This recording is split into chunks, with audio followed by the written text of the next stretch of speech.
Welcome in, ladies and gentlemen, to the Delaware Live Sports presentation of Delaware High School Baseball. We got ourselves a treat here at Newark National as the #1 team in the state, St. Mark's Spartans, are taking on the #2 team in the state, DMA Seahawks, in what will be a much-anticipated matchup here between these two programs. I'm Patrick Arianes. Along with me today, Mike Lang. And, Mike, it doesn't get much better than, or it doesn't get any better than 1 versus 2, and both of these teams have been off to great starts to this season.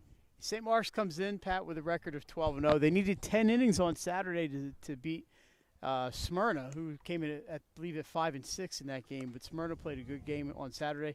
DMA coming off a win. You saw on Delaware Live, powered by 302 Sports, an 8-7 extra inning affair against Sussex Central. I believe, Jason, you were in attendance for that one. By the way, she mentioned Jason Winchell producing today.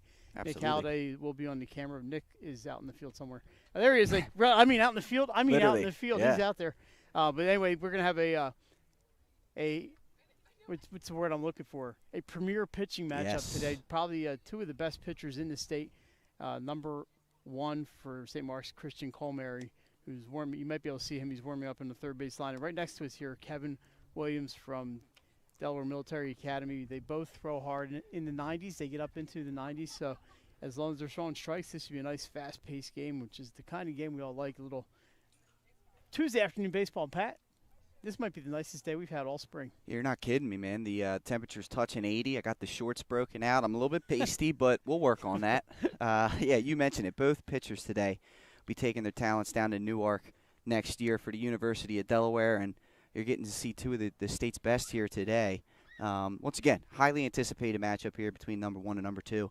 And, Mike, looking at these lineups, there's some talent up and down both of them. Yeah, let's go through the St. Mark's lineup real quick while we have some time. The umpires are going over the ground rules. It's going to be Garrett Quinn, the shortstop, leading off. Jaden Todd in center field, bats second. Ben Anderson catching. He hits third for the Spartans. Reed Dalton at third base, bats fourth. Michael Clark, the designated hitter, and also the game-winning hit against Smyrna. He bats fifth. Dan Keene is in right field today. He usually plays center. I'm sorry, Todd's playing center, so it's going to be Dan Keene in right. Hayden Fauerbach is going to be the guy standing right here in front of us at first base. Not Todd Farina, Ryan Farina is going to play second base. It'll be interesting to see Todd playing out there, but it's going to be Ryan Farina at second base. And then the batting ninth is going to be number 19, Kyle Reeder for St. Mark's. And then Pat will quickly go through the DMA. #1, Jackson Tyre. We've seen Jackson a few times, really talented kid. Batting second, your third baseman, Drew Simpson. Third is going to be the pitcher, Kevin Williams. Batting fourth, Tyler August, your first baseman. Batting fifth, #12, Mason McCluskey at center field. #25, Zach Morris is going to play left field and bat sixth. Seventh, it's going to be Logan Wiley in right field. The catcher, it's Mason DeLuca. He bats eighth. And then batting ninth, Josh Silva, and he's going to be playing second base. No DH for the Seahawks. St. Mark's is going to have Michael Clark batting for Christian Colmary. So there's a lot of talent in there, a lot of veteran players, and the names we just read. Looks like we're just about ready for some baseball, and I just can't wait. I've been looking forward to this game for a couple of days now. I can't go more than a couple of days ahead of time, Pat, because I'm at a game every day. So That's the truth, Mike. So there you have it. We set the scene for you. Right now we're going to take a quick commercial break. When we come back, #1 versus #2, right here on Delaware Live, powered by 302 Sports.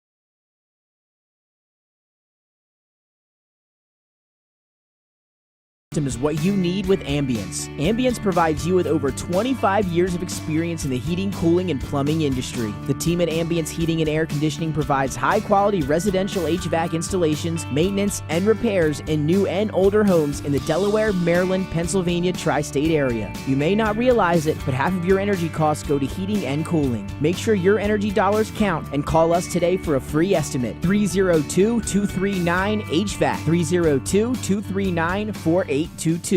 Get the assurance that your HVAC system is what you need with Ambience. Ambience provides you with over 25 years of experience in the heating, cooling, and plumbing industry. The team at Ambience Heating and Air Conditioning provides high-quality residential HVAC installations, maintenance, and repairs in new and older homes in the Delaware, Maryland, Pennsylvania tri-state area. You may not realize it, but half of your energy costs go to heating and cooling. Make sure your energy dollars count and call us today for a free estimate. 302-239-HVAC. Welcome to Premier Physical Therapy. Come on in. Premier is a locally owned outpatient physical therapy practice with convenient locations near you in all 3 counties in Delaware. At Premier, we have experienced physical therapists with advanced credentials, but their hospitality, passion, and enthusiasm is what makes the difference for you. Every patient receives personal attention with an individualized model of clinical excellence and care. Our goal is to get you back to your favorite activities. From injuries due to work and automobile accidents to post-surgical care to sports injuries and more, Premier offers direct access to our physical therapists, allowing you to schedule your appointment quickly and easily, even without a prescription. Back here, ladies and gentlemen, on Delaware Live Sports, presented by 302 Sports. Number 1, St. Mark's taking on number 2, DMA, right here at Newark National in a great baseball matchup. And Mike, we're about ready to get underway. We're seeing the starting pitcher for today's game, Kevin Williams, throw his warm-up tosses. And once again, this is the beginning of a tough week for St. Mark's in terms of scheduling. Sure, they have DMA today number 1. They play Apo at home on Thursday, and then they play Sussex Tech Saturday over at St. Mark's. So that's a tough one. A busy week for DMA. Not quite as highly rated opponents after today, but they do have Archmere, a sneaky good team on Thursday. Yeah. And then Hodgson, who almost beat St. Mark's last week, they have Hodgson on Saturday at Frawley Stadium. So it's a busy week for DMA. And Pat, what a good crowd out here today at Newark National. And it's a great day to sit down on a blanket in your shorts and watch some baseball. Absolutely. And when you got number 1 versus number 2, why not? Why not come out here and check the game out? It's a good day to cut out of work or school and come. They didn't cut out of school. These kids are done school for the day. And they're down here watching. This is going to be a great one. Here comes Nick. Nick Halliday almost got hit by a stray baseball out there, but he's still got it. He's an athlete. He is an athlete. He was able to duck out of the way. And Nick's still in one piece as he comes back down here. And he's hoping for an under 4-hour game. So am I. Busy day in Delaware sports. When we get some updates, we'll pass them along. Absolutely. We're almost ready. We have umpires. We have a Garrett Quinn ready to lead off. Pat's going to bring the play-by-play to you, and the music's off. And it sounds like it's time for baseball.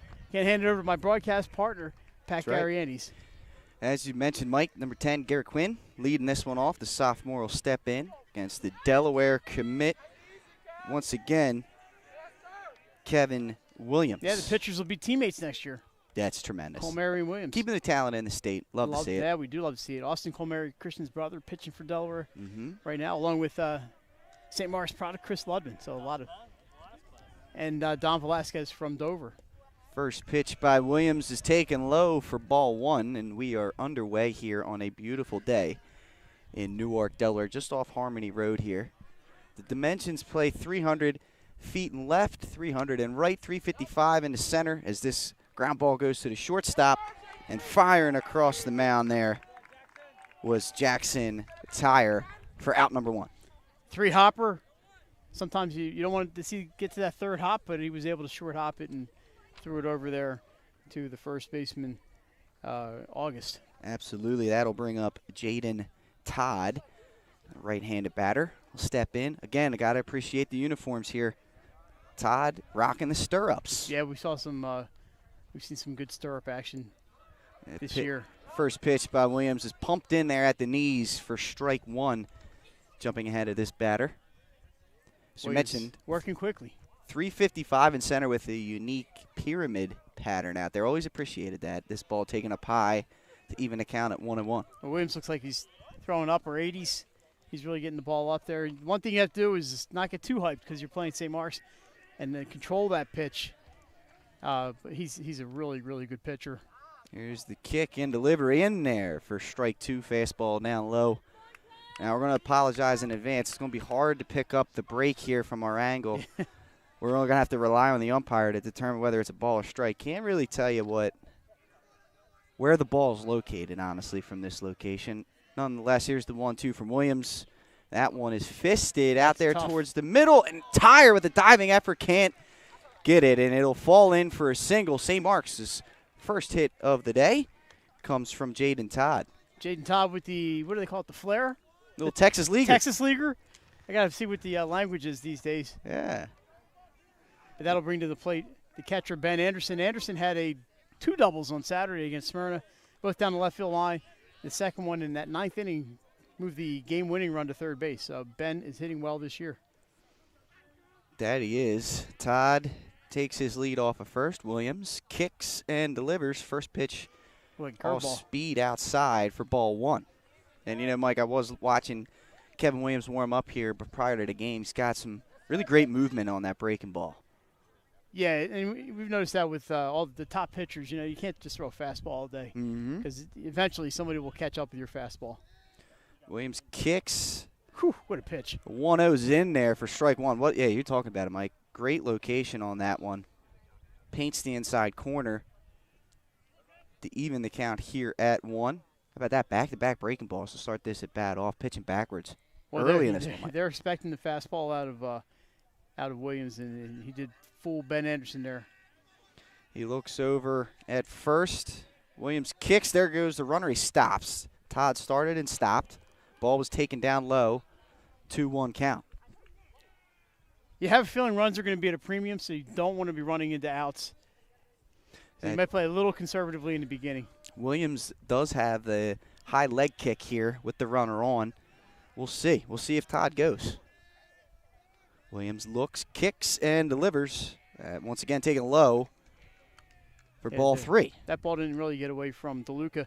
There is some room behind the plate. I've seen you guys steal home here on wild pitches, but there's not a lot of room. There's not. However, there is a little bit. It looks like an angle that kind of drops off into the fence a little bit there. 3-1 the count. Todd the runner on first. Williams kicks and delivers. There goes the runner. Breaking ball is grounded up the middle for Tyre. He'll field it, and the only play will be at first, and that will be the second out of the inning as Tyre retires Anderson. Jackson Tyre moving to second with the runner, or that may have been a base hit for Ben Anderson.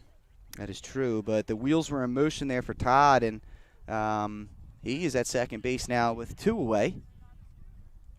Reed Dalton, the senior. Reed Dalton the will quarterback. step to the plate. Reed was the Spartans quarterback last season. How about that getting it done? They were 6-1. Hey, they had a good little season. They had a good season. They did. There's no doubt about it. He's got a runner in scoring position here with 2 outs. Williams. See Todd getting a good lead out there at second. Looks, kicks. There goes the runner. Todd's running. That ball is grounded to third. Up and throwing for the out is number 5, Xavier. Is that who that was? The third baseman is Simpson, number 6. There you go. Number 6. Sorry. Drew Simpson retires the side. So retired number 6 for number 6, Reed Dalton. 1 hit, 1 left on base. We're through a half inning there. Good job by Williams getting out of the runner in scoring position on the bloop single. I know St. Mark's hit the 3 ground balls, but they put the bat on the ball, and that's the important thing. You know, those hits will go through. They hit into some bad luck, but DMA made all the plays. You know, no gaps fielding or throwing, and that's important. That's how your team goes to 10-1. It's by making the routine plays. Yeah, and you know that starts on the practice field, and Coach Aaron Lewis has these guys playing very well, very clean baseball early on in the season. Both these teams are playing clean baseball.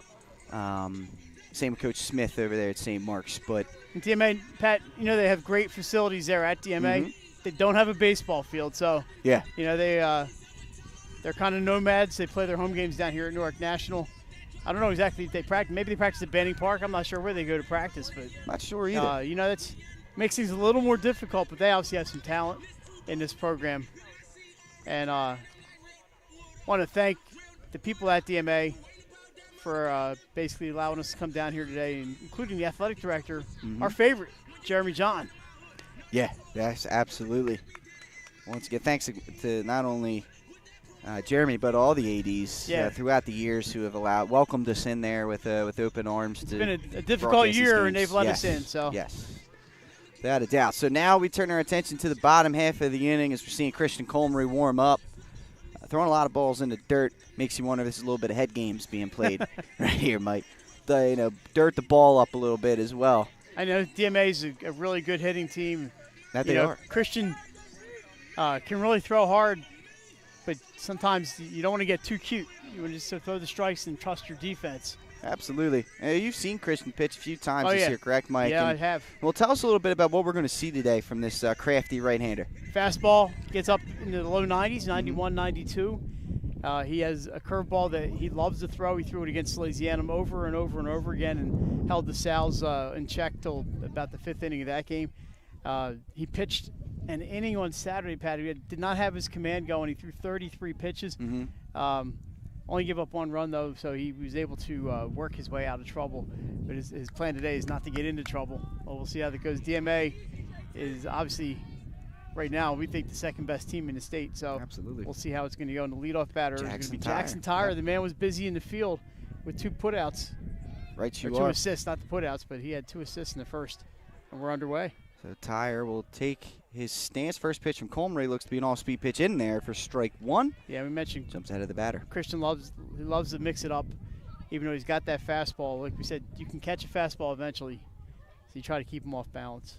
As you said, Tyre, he made 2 plays there at shortstop to get 2 outs in the top of the inning, now trying to get on board. Second pitch, breaking ball just inside to even the count of 1-1. And Tyre tried to catch that single, laid out there in short center field, and missed by about a foot on the hit by Jaden Todd. Colmery gets the signal, winds, here's the 1-1. Swung on and missed.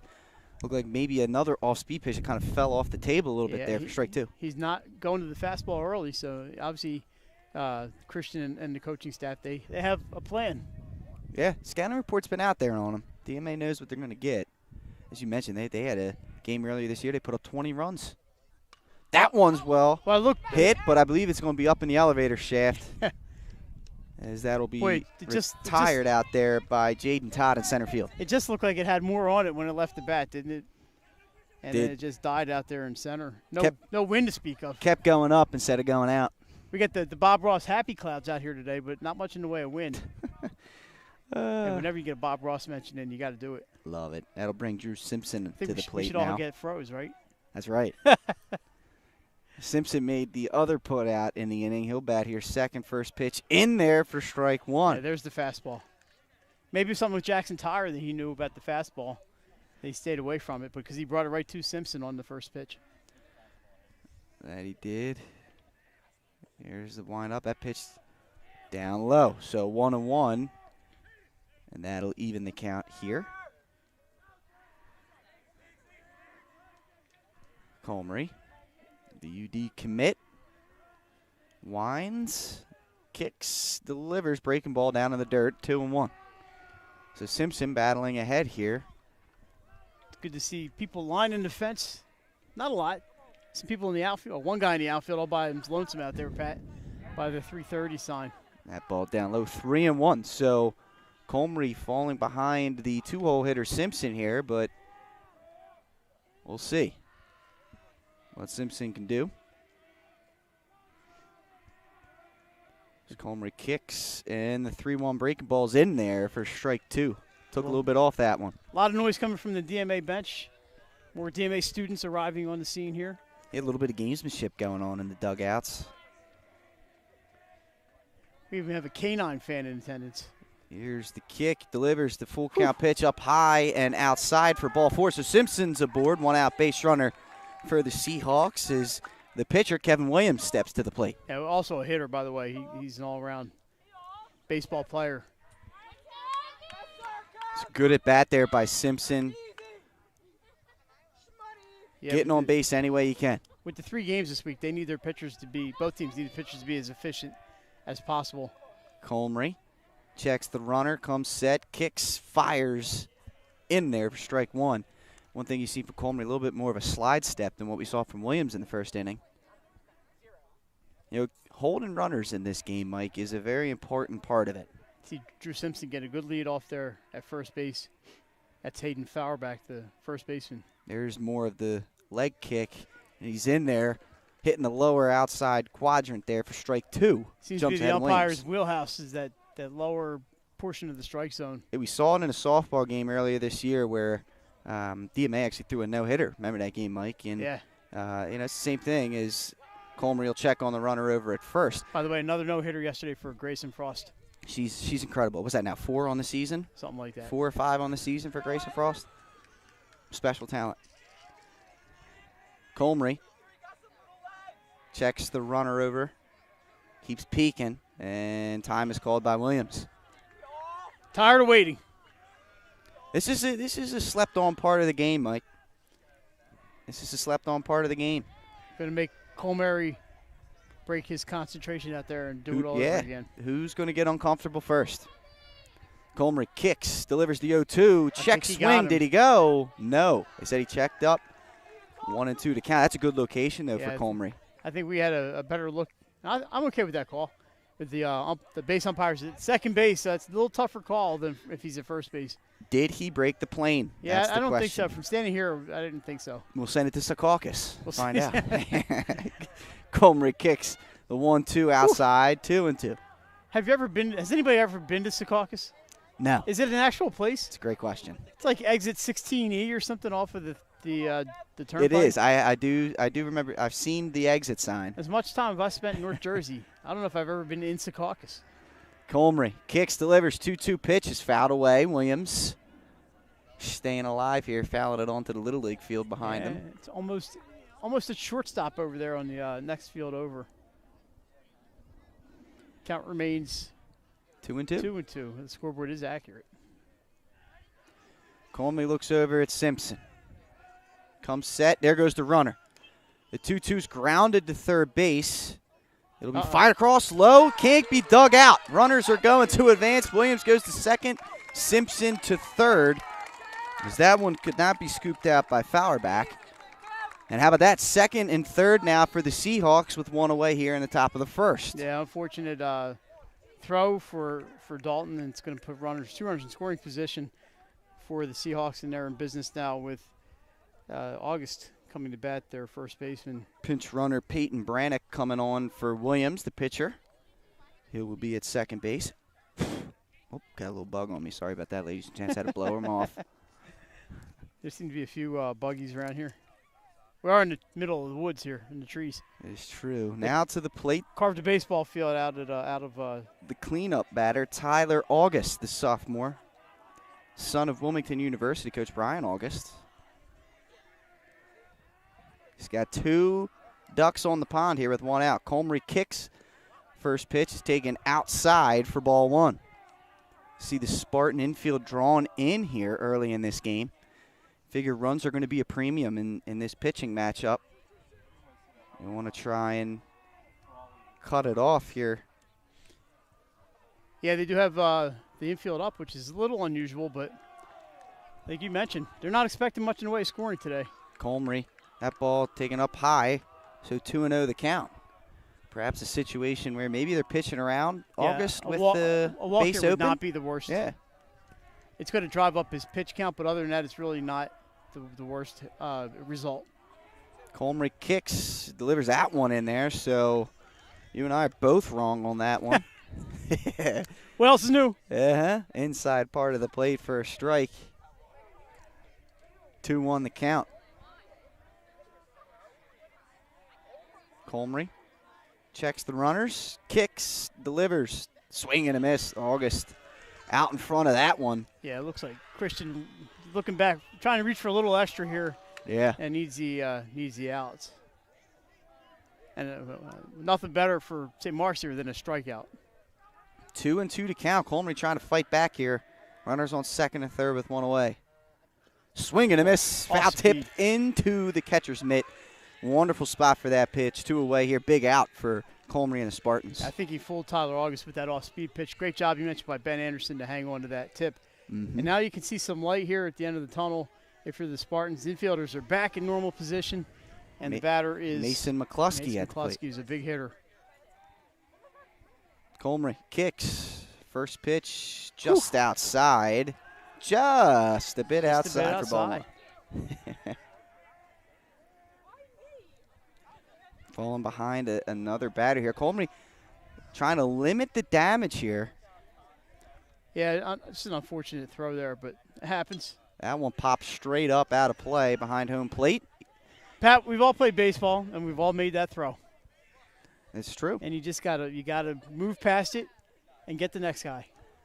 And that's what the Spartans are trying to do here. Yep. That was a big pickup on the strikeout by Comrie, and now he can see himself out of this inning with no damage being done. Williams that is Brannick at second. Simpson at third. That pitch. He's painting corners, just missed that one. Just missed it to run the count to 2-1.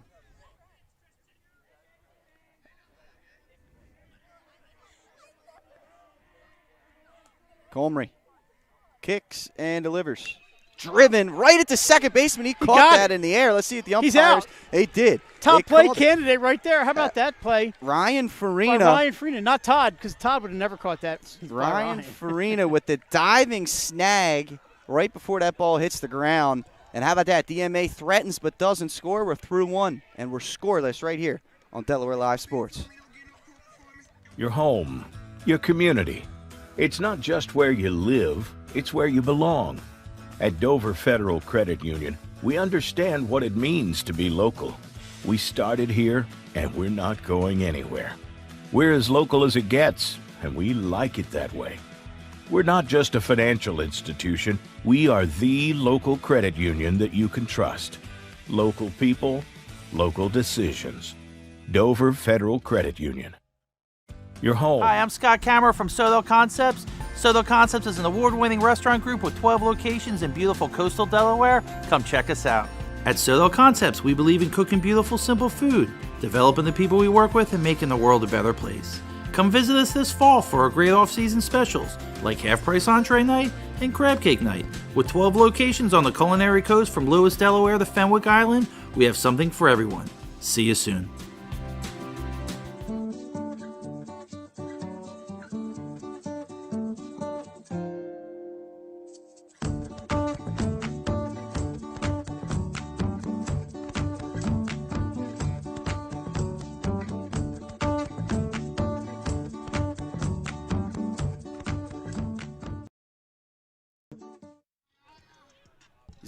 Zero through one inning of play here at Newark National. Welcome in, ladies and gents, here on Delaware Live Sports, powered by 302 Sports. Patrick Gariani's Mike Lang and Jason Winchell on the call here today.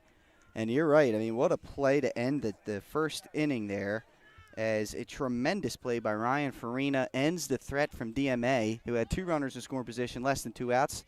Christian Comrie getting through it right there. Yeah, we may see that play again at some point. Move to the second pad. It's going to be number 25. Not quite sure who that is. That ball swung on and missed as Williams misses. Morris. Is there Morris on there? I'm sorry, I'm reading the wrong side. I believe that's it's Michael Clark, the designated Michael hitter. Clark, yeah. I flipped my book the wrong way. He's facing the wrong way from me, too. Yeah, we can't. This is Michael Clark, right? The game-winning hit against Smyrna on Saturday. Williams jumps ahead of him, 0-2. Swing and a miss, and then he painted the corner with that fastball. 0-2 the count here.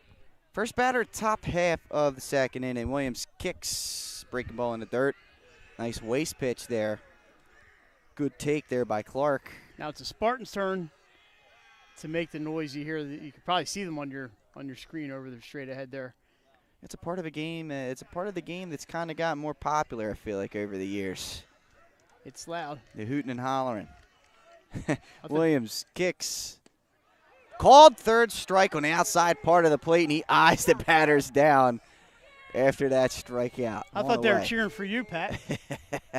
Yeah, I thought you were real popular with the St. Mark's crew when you were at St. E's. Well, me, I didn't play baseball, so they didn't chirp at me. If they did, it would have rattled me. I would not have handled that well. I bet you that Vincent Gary, and he's probably handled it pretty well. Yeah, he handled it a little better than I did. That breaking ball in there for strike one. Vikings legend, Vincent. That's right, man. Poor kid, man. Got a senior year taken away from him now with COVID.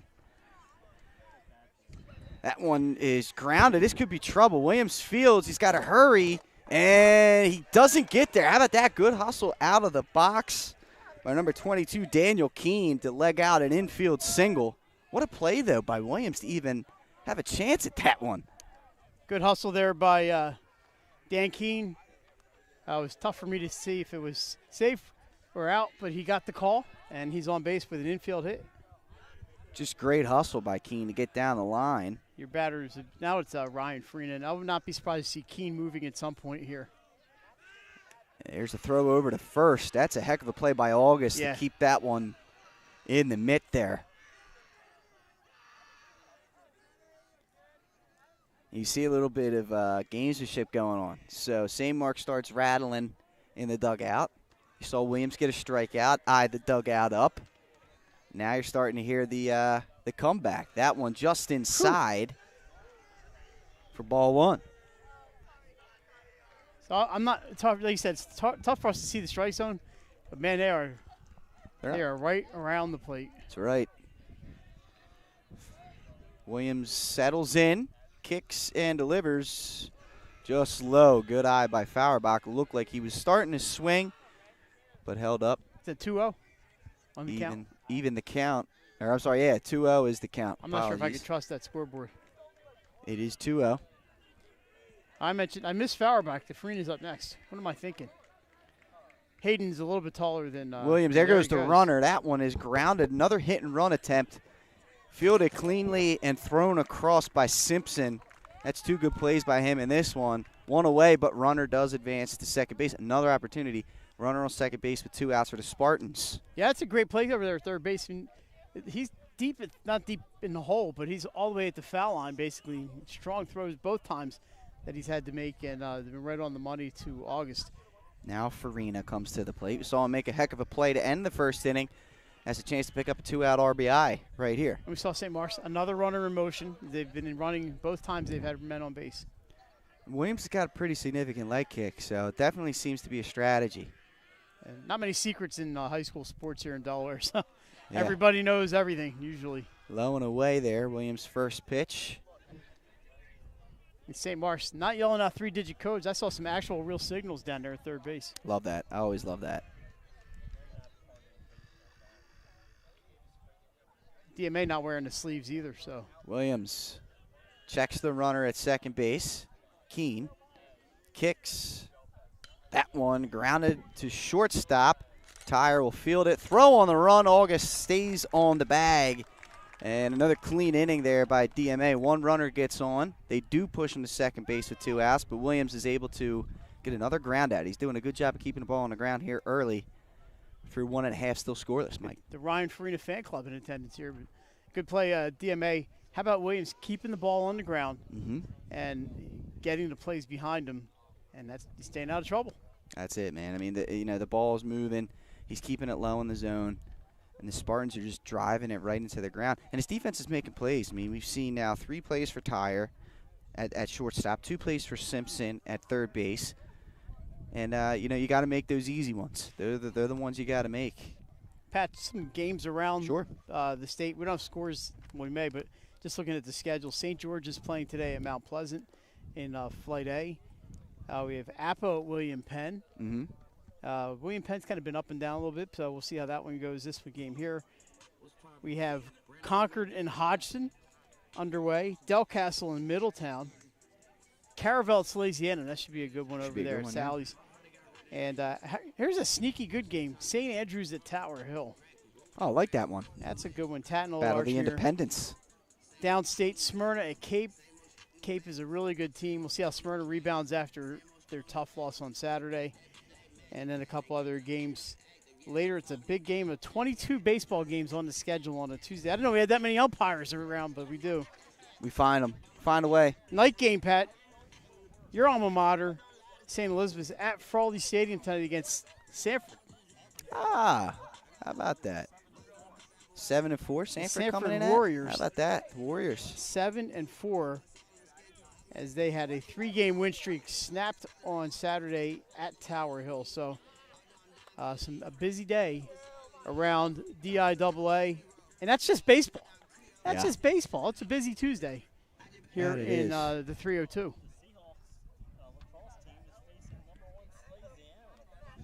That's right. Yeah, we have a boys lacrosse game going on with #1 Sally's at DMA.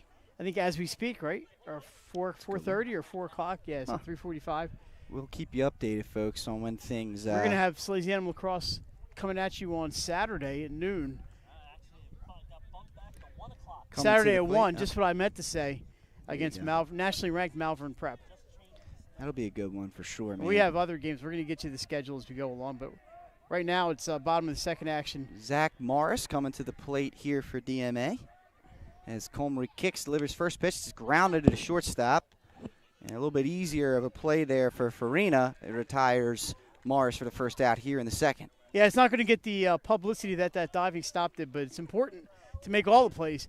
Farina showed some good range there, and it was an easy flip to Hayden Fauerback for a 1-pitch out. And that's the kind of pitch, the kind of out they could use after a lot of pitches in the first inning for Christian Colmary. Zach Morris not saved by the bell on that play. No, first no, pitch he wasn't. Taken low there by number 22, Logan Wiley. He jumps ahead in the count. He can never have too many pop culture references. But we're Screech. Zach Is he here? Zach may not even know what that one is about. That one, another one for Farina, stays down on it. And how about that? 2 pitches, or 3 pitches, 2 outs here. 4 pitches, I'm sorry. 4 pitches, 2 outs, 2 quick ones for Christian Colmary. The way Coach Matt Smith drew it up, I'm sure. One of the assistant coaches, Rob Colmary, Christian's dad. So he's got dad looking on. Mason DeLuca comes to the plate here for DMA. This is a big dude. He can imagine he's got some pop in that bat. He swings at a first pitch. Another ground ball to third base. Up and throwing across the diamond is Dalton. And how about that? A 5-pitch inning as Comrie looks into the DMA dugout after this response here through 2. Still scoreless here at Newark National. Well, that was our convenient locations at www.premierptsp.com. Premier Physical Therapy and Sports Performance. You may have tried physical therapy, but have you tried Premier? Welcome to Premier Physical Therapy. Come on in. Premier is a locally owned outpatient physical therapy practice with convenient locations near you in all 3 counties in Delaware. At Premier, we have experienced physical therapists with advanced credentials, but their hospitality, passion, and enthusiasm is what makes the difference for you. Every patient receives personal attention with an individualized model of clinical excellence and care. Our goal is to get you back to your favorite activities.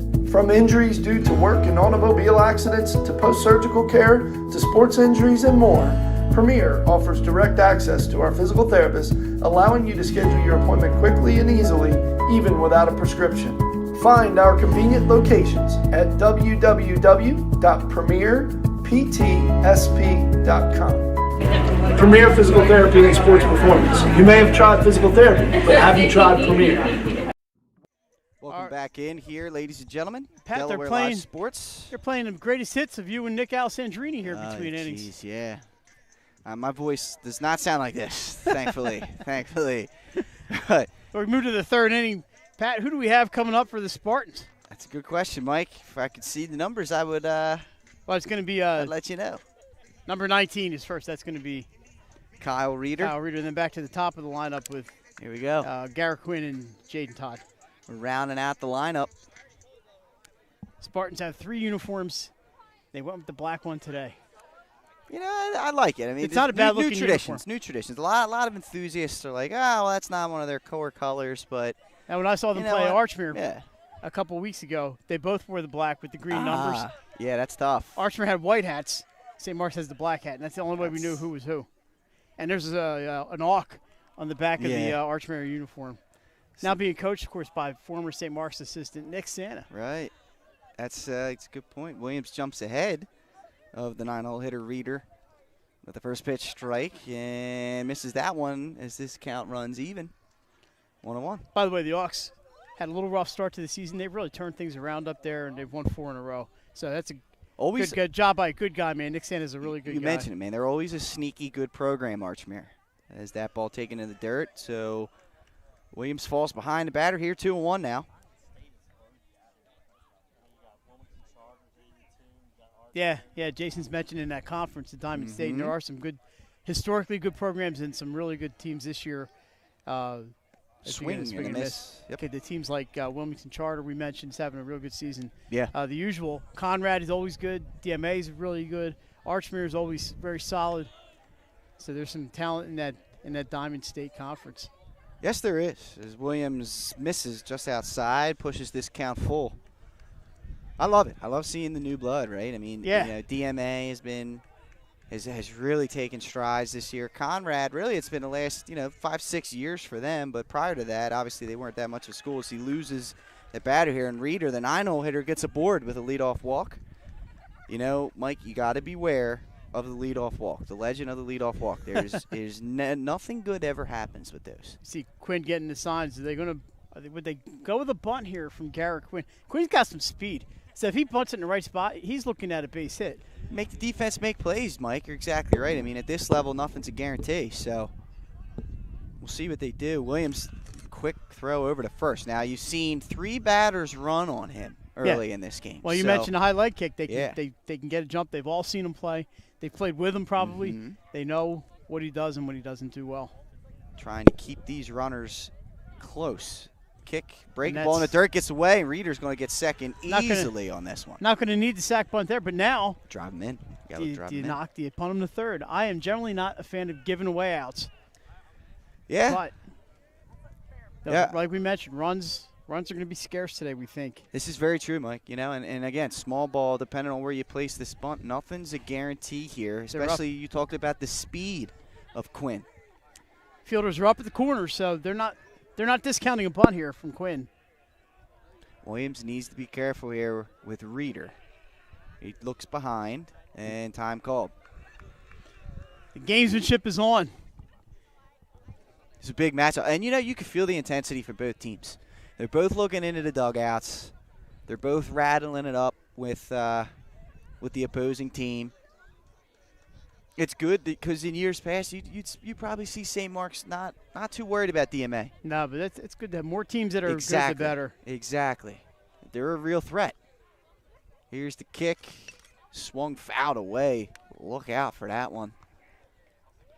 Quinn way late on that fastball. And you have 2 teams, Pat. St. Mark's coming off that squeaker over Smyrna. DMA had the 9-inning marathon. They were both, St. Mark's was 10 innings, and DMA was a longer game because it was a lot more runs. So you have teams that are the 2 teams that are coming off of narrow wins, and they want to show people those were anomalies. They want to. For sure. We were a better team than what we showed. Although DMA did play one of the better teams in the state in Sussex Central. And I think Smyrna's better than its record, but I haven't seen him enough. Counts even at 1. Williams kicks, fires low and away, 2-1. That's that's the area there where the umpire has liked the strike call. So you saw Williams. Why not put that pitch there? The umpire seemed to like it. Just missed with the location. I imagine this location in Newark National is going to be pretty busy tonight after dinner. Williams looks behind the runner, kicks, delivers. That's in there. So he found it on that pitch to even the count of 2. Pat, you said you played here when you were a kid, and this is a beautiful complex down here. 7th grade. Ronnie Sahaki, shout out to him if he's watching at some point. I don't know if he is. 7th grade, took the ball out here at left field over the fence. It's over 300 feet. For a 7th grader, that's no joke. Pat said the fence was 350 then. Yeah, well, you know what? We used to go up. Now, when you were in 7th grade, it might as well be 350. We used to go to school, uphill both ways, snow on the ground. In the snow, right? Right, exactly. But when you're 13 years old, 300 might as well be 350. I'll tell you what. That's a poke. That was for a 7th grader. That may have been all of 5'8", 5'7". 85 pounds soaking wet. He's a big kid. He's pretty solid. Hope all's well, Ron, if you get to listen to this. Here's the kick. Williams breaking ball's fouled away. Heads up. sorry. I saw She didn't move, somebody. but- Oh, boy. Oh, the outhouse takes. Oh, what a play! Great play. Live mic. The arm wasn't that, great, that but was man, what a a catch natural over there. reaction there on a live mic. I was concerned for that woman's well-being. Well, she caught that ball one bounce off the outhouse. That doesn't happen every day. Does not. 2-2 the count here to Quinn. She nonchalanted it, too. She was never worried. See, Quinn's got choking up on the bat. He looks like I have a 2-out approach. Yeah, great at bat for Garrett Quinn. Williams checks the runner, kicks, and delivers. Just inside. 3-2. Count running full here, Mike. Like you said, good at bat. The two batters both have worked the count on Kevin Williams, so it's his turn to throw some pitches, as we saw happen to Cole Mary in the first. Third inning here at Newark National, no score yet. Williams kicks, delivers the 3-2, fouled away. Good at bat here for the Spartan leadoff hitter. Again, nobody, like you said, nobody out runner on second base. Opportunity here for the Spartans to take the lead. Yeah, Reeder's been out there for a while. As you see, Garrett Quinn making the most of his time up there for this at bat. You know, the Spartans had a runner in scoring position in each of the first 2 innings. However, that came with 2 outs. This is their first real opportunity to get them over, get them in, so to speak. Williams, once again, the 3-2, fisted to second base. Fielded and thrown out there by Joshua Silver. However, that's gets the job done, gets the runner over to third base with less than 2 outs. If there's such thing as a productive out, that was it, Mike. Well, he did a couple things. He made Williams throw some pitches, and he moved the runner up. Yep. So you mentioned that was he did everything everything but get the ball through the infield. But yeah, he moved the runner up, and that's the most important thing, because you can make. There's a lot more ways to score from 90 feet than from 180 feet. That's true. And Jaden a Todd. wild pitch is not going to be. We mentioned it. Not easy here from a wild pitch, but that fence is right there. It can bounce away from a catcher pretty easily. Jaden Todd now to the plate. He's 1 for 1 with that single in his first at bat, as that ball is taken outside for a 1-0 count. Infield drawn in here for DMA. We saw this from St. Mark's in the first inning, and now you're seeing it from DMA here in the third. Again, runs are going to be at a premium here against these two pitchers. That ball's ripped down the left field line, and it's in there for a hit. 1-0 St. Mark's. Todd going to second base. Ball is fielded in. He'll pull up, stand up, RBI double for Jaden Todd, who's 2 for 2 today. He Mike. ripped that ball down the left field line. I don't care where the infield was positioned. And we're catching it. That's going to be an RBI every day. And getting that running to third takes any doubt away. Absolutely. That ball was smoked all the way to the fence. And that's pretty thick grass out there in the outfield here at Newark National. But in what we expect to be a pitcher's duel, the Spartans strike first here in the third. That is not a single. That's going to be a double. That's in my scorebook here. Absolutely. Ben Anderson now coming to the plate. And here's some power. Chance for more. Some pop here from St. Mark's. We saw the speed guys, the first 3 batters of this inning. Yeah. And Ben's more of a power guy. Williams kicks, delivers in there for strike 1 on the inside part of the plate. Yeah, I think you see Ben shaking his head a little bit. He may have thought it was inside, but he can bat with 0-1, no problem. Mike, I got to mention, right at the beginning of the inning, what happened?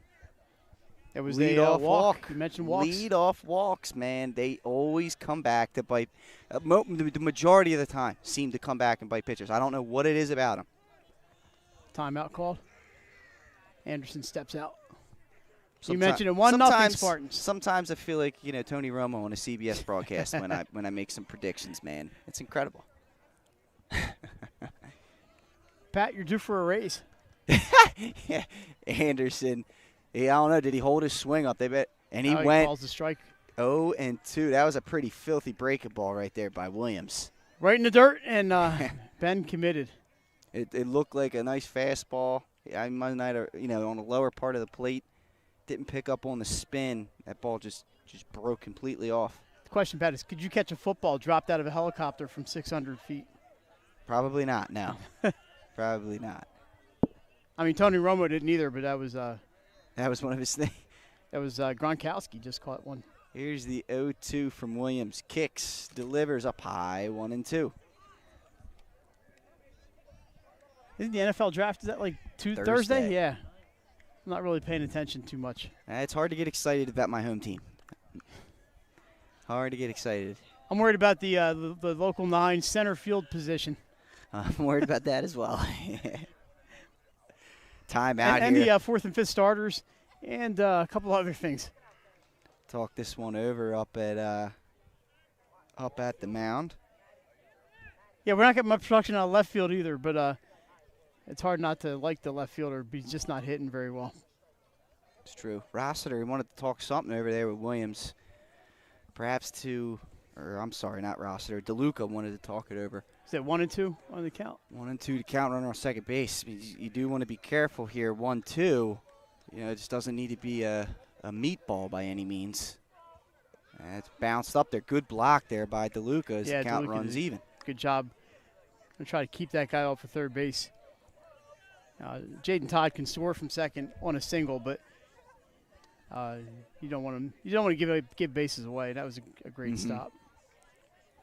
Anderson's worked the count back even here after falling behind 0-2. He's got Todd out at second base, 1 away here in the third. Spartans have struck first in this inning. Williams kicks. There goes Todd. He delivers. That one's ripped into right center, right field. Dive and catch made. That's going to be a double play. And that's going to be easy. Todd was all the way rounding third, halfway around home when Logan Wiley made the dive and catch out here in right field. And I'll tell you what, another top play nominee for the DMA squad here. And how about that? They spoil it on the hit and run. 1 run the Spartans do get, however. A spectacular They play take by 1-0 lead. Logan Wiley on his knees when he caught that. And you mentioned Jaden Todd was halfway home. He had no prayer to get back to second base. I thought double right off the bat when Anderson hit it because he smoked that ball. But a great play. So did I. Great play by Wiley. It was. He got a great jump on that ball. And I'm telling you right now, if there was a little bit of hesitation there, he's not getting it. It goes down to the knees to get it.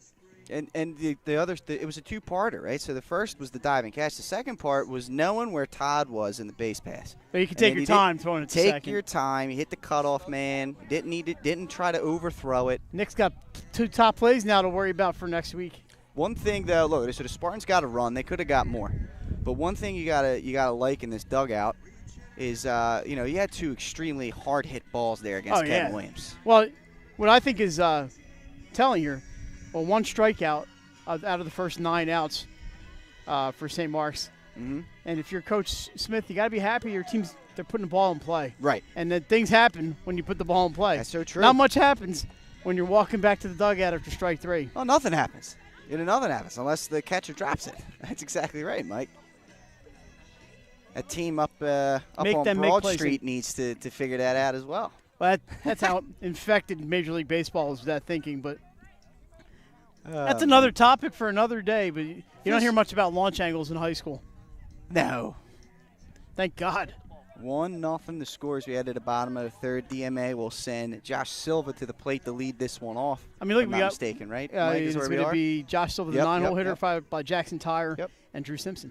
But you mentioned, one of the things that I think about this, I go to watch a lot of high school baseball, is the ball is in play a whole lot in high school baseball, and it's a lot of fun to watch when players have to make plays, runners have to think about, do I go, do I stay, do I slide, do I stay? Yeah, it's a good Ramones. Am I going to bunt? You see a lot more bunting, a lot more stolen bases in the high school level. Should I stay or should I go? Should I stay or should I go? The Clash wants to know. 5 infielders at Frawley Stadium the other night. Oh, that's great. Love seeing it. A lot of strategy, the kind of stuff that we all grew up loving about the game of baseball. And it keeps you, when you're on the field as well, it keeps you in the game. So the 9-hole hitter, Silva, leads off here now. The 9-hole hitter for the Spartans ended up scoring the first run on a leadoff walk in the top half of this inning. Let's see if Silva can do the same. First pitch he takes inside for ball 1. That's not to say we don't see our share of 12 strikeout games, because they do happen. That is true. That one in there for strike for Comrie to battle back and even this count at 1. Comrie with just 1 strikeout as well. He got 1 in the first inning, so that ball is batted off the plate. Comrie will field it cleanly and apply the tag for out number 1. Got his good buddy Josh Silva there. Tried to spin-a-rama. Yeah. It didn't quite happen. If you don't have to throw the ball, that's one less mistake you can make. And what I liked is the fundamental there by Comrie. Hand on the ball, glove on the ball. Yeah, you don't want to protecting drop it. Don't leave it in the glove mitt. You know, remember A-Rod years ago knocked the ball out of the Red Sox player's hand. I think they're still upset about that up in Boston. Oh, yeah, they are. I know because I'm married to a Red Sox fan. So now Tyre back to the plate, the leadoff batter. Yeah, he flew out to center field his first time up and skied one up there for Jaden Todd. That ball taken down low and outside for ball one. Colmery. I think we have a homeroom from DMA here next to us. Love it. It's great. It is great to see them out here supporting each other. Yeah. This was a weird year for the indoor sports, but we're so used to seeing student sections at volleyball and Well, football games and basketball games. It's something I've always appreciated about DMA and Conrad, both Great of those school crosstown schools. Yeah, that ball taken outside for ball two. So 2-1 now to count to the Seahawk leadoff hitter Tyre. But yeah, great school spirit, Mike. Yeah, both of them. Conrad, DMA, a lot of schools, but we mentioned those two specifically. Ball's fouled straight back onto the little league Pat, I field. think back to the back-to-back volleyball state championships for DMA. And the one year, all of the DMA students in their dress uniforms in the one end zone of the Carpenter Center. That's tremendous. It was awesome. That is awesome. It was awesome. And they weren't there. 2 minutes before the match started, there was nobody in the seats. We're like, where is everybody? They all came marching down the steps. I think he got swing, him. did he go? They're not even going to appeal here. They're not. So the count runs full. That was something else at the Bob Carpenter Center that night. Unbelievable. Yes. Was that not DMA's first state championships ever in school? Yeah. They've won School two history. volleyball and they won a soccer, girls soccer. Yep. Tyre rips that one to Oh, third what baseman. a play! What a snag out Reed there Dalton. by Reed Dalton. Gets up the ladder. Nick's got a highlight film going on over there. That's what we expected, but how about that? I mean, Tyre ripped that one. Dalton climbs up to the third floor to grab it. He could not get any higher. That's about the maximum on Reed Dalton's vertical leap. Defense, man. It's a big part of the game. Brings Simpson up. Comrie working fast, wasting no time. That was a sure double. Misses that one for Tyre. 1-0. Tyre shaking his head as he goes back to the dugout. What else can you do, right? Nothing you can. It's just good defense. Comrie working quick. Swing and a miss by Simpson. 1-1. Simpson got aboard in the first inning. Yeah, he walked. Reached third base. Mm-hmm. But that was about it. And you know, those kinds of defensive plays, they get your pitcher pumped up. That just reverberates through the team. We've seen defense on both sides today. Colmery misses that one low. 2-1 now. They count to Simpson. Unbelievable play by Reed Dalton. That it was, Mike. Here's the Good 2-1 in curveball. there. He had Simpson off balance on that. He was not expecting that pitch. Froze him. Definitely froze him. That makes it, 2-2? Here's Colmery, kicks, delivers the 2-2 up high and away. Count runs full.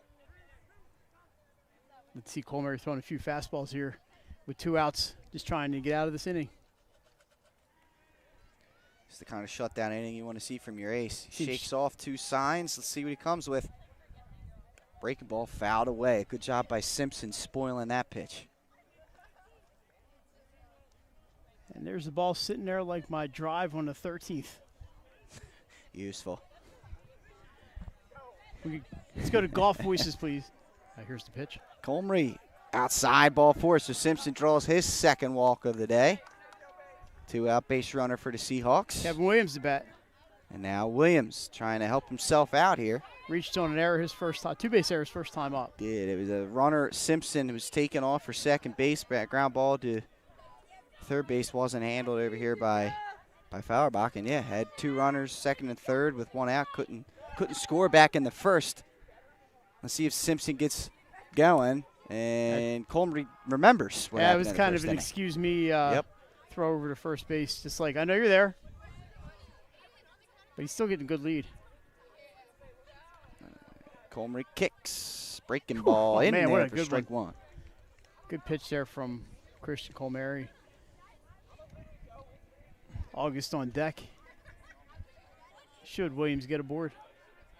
1-0 Spartans here. We're in the bottom of the 3rd. That one grounded to the shortstop. It's through there. Base hit for Kevin Williams. So 2 runners aboard now for the Seahawks with 2 out. Just a little too high for Garrett Quinn. That bounced like it hit a trampoline somewhere in the infield there. That ball shot up. But Runner in scoring position. And Brannick comes in once again, number 18, to pinch run. So another opportunity here. August struck out his first time up. Baseman, August. Colmery kicks. That ball is fouled away right into the opposing bullpen for strike one. Brian August, yeah, his father we talked about, right? He's the Wilmington University coach, Jay has mentioned, former St. Mark's Spartan, so a little bit of allegiance on both sides here. That ball outside evens the count at 1. Tyler got a chance here at a sophomore. Tie this game up with his single. Yeah. Colmery checks the runners, kicks, and delivers up high for ball 2. 2-1. Most important thing here if you're Christian Colmery is to throw strikes. Yes. You're exactly right, Mike. You got 2 outs here. And you always say, let him hit it, let him hit it. These guys can hit. And sometimes those hits are going to land. That's a good curveball, but it's just outside. 3-1, and now they want to talk things over. All this with 2 outs, Mike. Mason McCluskey on deck, and he would have given DMA a 2-0 lead if not for a diving stab by Ryan Farina out there at second base. Colmery falling behind August here, 3-1. Simpson at second base, he drew a walk. Right now, Brannick at first base after a Williams single. Swing and a miss there by August. Looked like he was trying to give him a 3-1 lead on that swing. Beach ball came up there around the letters, and he couldn't lay off. Runners will be in motion here, Pat. So a double could score 2 runs. Here's the kick and the pitch. Outside, ball 4. And August held off there, draws the walk, and now the bases are loaded here. All this coming with for Mason McCluskey. 2 outs after the ground out back to Colmery and the great stab by Dalton at third base. So McCluskey, we've mentioned, line out to second base his first time up. Colmery going to go from the windup. That one grounded again to Farina, who stabs it and steps on second base. So the threat goes nowhere. Those 2 will not be breaking bread anytime soon. No, he cannot find a way to get a runner home. So we are through 3 innings here. St. Mark's up 1-0.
And we're back here for 4th inning action here at Newark National. DMA and St. Mark's, number 2, playing host to number 1, and what a gem we got ourselves here. Pat, this is about what we expected. A lot of defense. I've expected a few more strikeouts, but I'm not upset to see guys. I mentioned it before, putting the ball in play. This has been a very fun game to watch. Bases left loaded there by DMA on that fielder's choice to end the inning, and Reed Dalton, after he made that stab at third base, is going to lead off the inning. And he takes the first pitch inside from Kevin Williams, 1-0 the count. Yeah, DMA now 2 opportunities with runners on third base, one in the first, one in the third, and Christian Comrie able to get out of it thanks to Farina. Yeah, he's had some help out there on the defense. That ball fouled away. And helped himself, too, on that ground ball back to the pitcher. He just chased down the runner between home and first. That was Josh Silva. But, yeah, it's like we said, it's been a good one. It's been great pace, great atmosphere, great weather. All it needs is a food truck. It's true. Here's Williams, kicks the 1-1. I think he had Dalton off balance there. He looked like he was not even in a hitting position. I thought he did well just to get the bat on the ball. Dalton, a really good athlete, Pat. He played basketball for St. Mark's for a couple of years, and he was a football player and a baseball player. 1-2 the count on him. Kevin Williams trying to keep St. Mark's right where they are.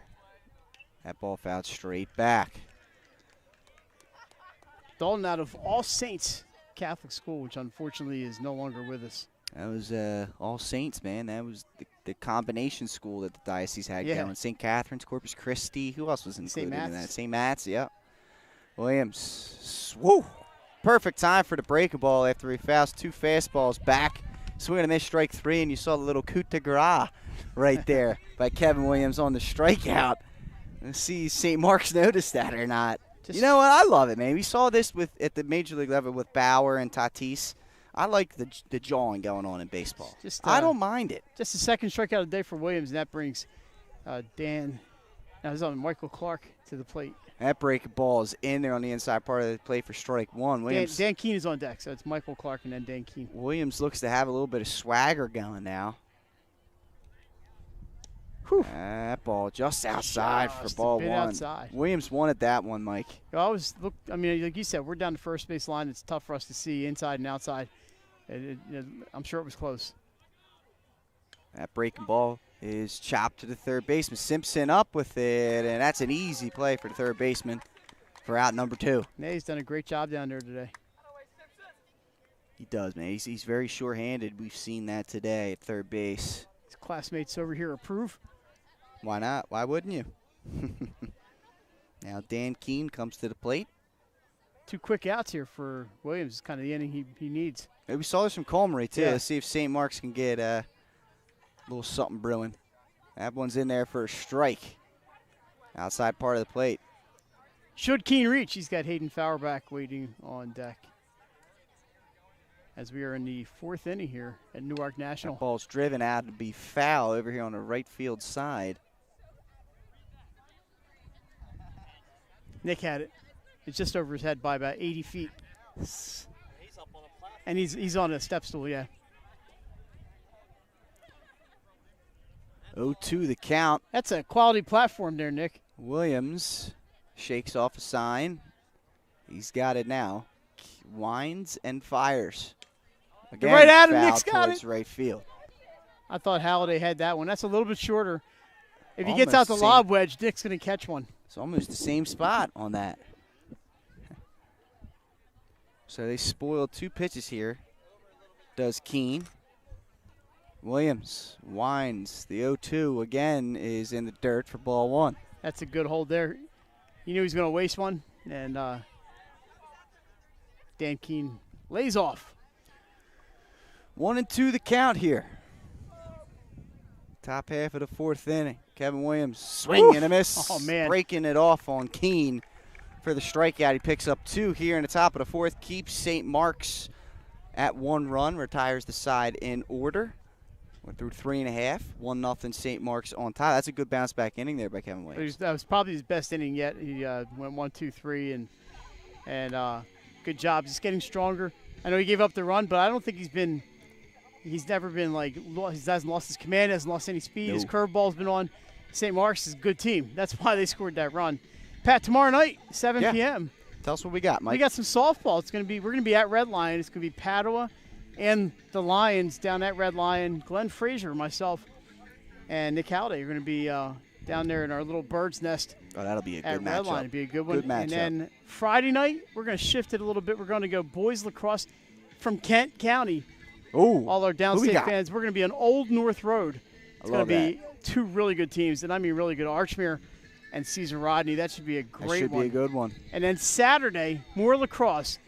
Nationally ranked Malvern Prep, just up the road a piece, is going to be in Wilmington. They're playing at Abyssinia Stadium. The time change is now 1 o'clock. It's going to be Salesianum hosting the Friars from Malvern Prep. How about that? And that should be an excellent lacrosse matchup between two of the best teams in the country. Love that, man. Malvern Prep, man, the home of Ben Davis. Ben Davis, correct. Ben Davis, Malvern Prep guy, man. Number 1 overall pick? Number 2. Number 2 overall. I forget who went first in that for draft. the Man. San I think it Diego was 95. Padres. I think it was the 95 He was drafted by draft. the Mariners or the Padres? The Padres. Played with Ken Griffey Jr. Played with Tony Gwynn. But I think by the time he got to Seattle, Griffey was in Cincinnati. Correct. Yeah, like John Olerud there, Dan Wilson. Jay Buhner? Ichiro. No, Jay Buhner was going too. How about Dave Valley, the catcher? No, it was Dan Wilson. And Mike Cameron was the center fielder. You impressed with my Mariners knowledge? That's really good. That one is fouled right where we saw Keene fouled away. Halliday's going to get one of these days. That's strike 1. Oh, one is Comrie. Hops ahead of the batter here. Pat with his Seattle Mariners knowledge. Was Harold Zach Reynolds still Morris. playing? He probably retired by I then. think he may have been with the Orioles. He may be out of the league by that time. Morris grounds it to third base. Dalton can't get it. It'll be an infield single. Yeah, we're going to go with a hit on that one. Absolutely. That's a tough play. And Morris, again, on base for DMA. Oh, no, I apologize. Last time he did not reach. Grounded out to He Farina. grounded out, yes. A leadoff hitter reaches for the first time today for the Seahawks. Sends Colmer into the stretch.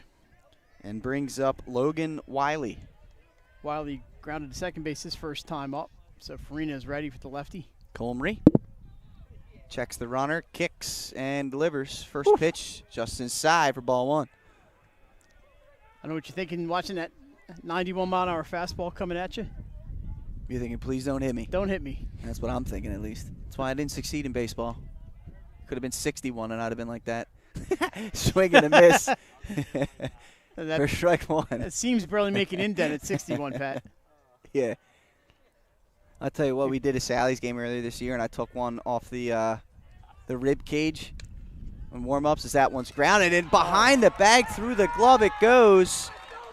And Morris is on his way to third base safely. Nobody First covering. and third here with nobody out for DMA as that one got under Fowler back at first base. Well, he just stood up a little early on that one. 2-base error, unfortunately, for the Spartans. And DMA got Wiley a chance here again. Could have looked at second base. There was nobody covering second, but he'll stay at first base. Thank you very much. How about this? DMA threatening another runner on third base. The third out of 4th innings, we've seen that. Now Mason DeLuca's at the plate with a chance to tie this game up. The difference this time, Pat, is there are no outs. Nobody out in this one, Mike. Playing a double play depth, except on the corner with Reed Dalton. He's up. DeLuca drives one into right field. It's carrying. One hop off the wall. 1 run's going to score. Logan Wiley's going to be held up at third. RBI double for Mason DeLuca, Mike. Oppo Boppo on that one. It just kept going Ties and the going game. and going. I thought I had a chance to get out of here. It One did. hopped the fence, and it was close. That ball just kept carrying. And now pinch runner coming out will be number 14, Mason Rossiter. But DeLuca with the big-time poke right there ties this game at 1 and still leaves DMA with 2 runners in scoring position and nobody out here. You can never have too many Masons on the team. Nah, popular name for this generation, I feel like, Mike. Every generation's got one, I feel like. Unless you're Italian, then it's Joseph. or Anthony. Or Anthony. That's right. I got a lot of Anthonys in my family, even though I'm not Italian. Swing on a miss. Good breaking ball there to keep Josh Silva off balance. So they have they found the formula here in the bottom of the 4th. They've had base runners, Pat. They just weren't able to get anybody across till this inning. Comrie, what a another curveball. back Wow. breaking ball in there That for strike 2. Fell off the table. Maybe his best curveball of the day. Well, you see now, first 2 pitches, Silva was looking fastball, and he did not get them. Comrie, the 0-2. Fastball up high and away. Perhaps that's why you didn't see it. He may be having trouble commanding that right now.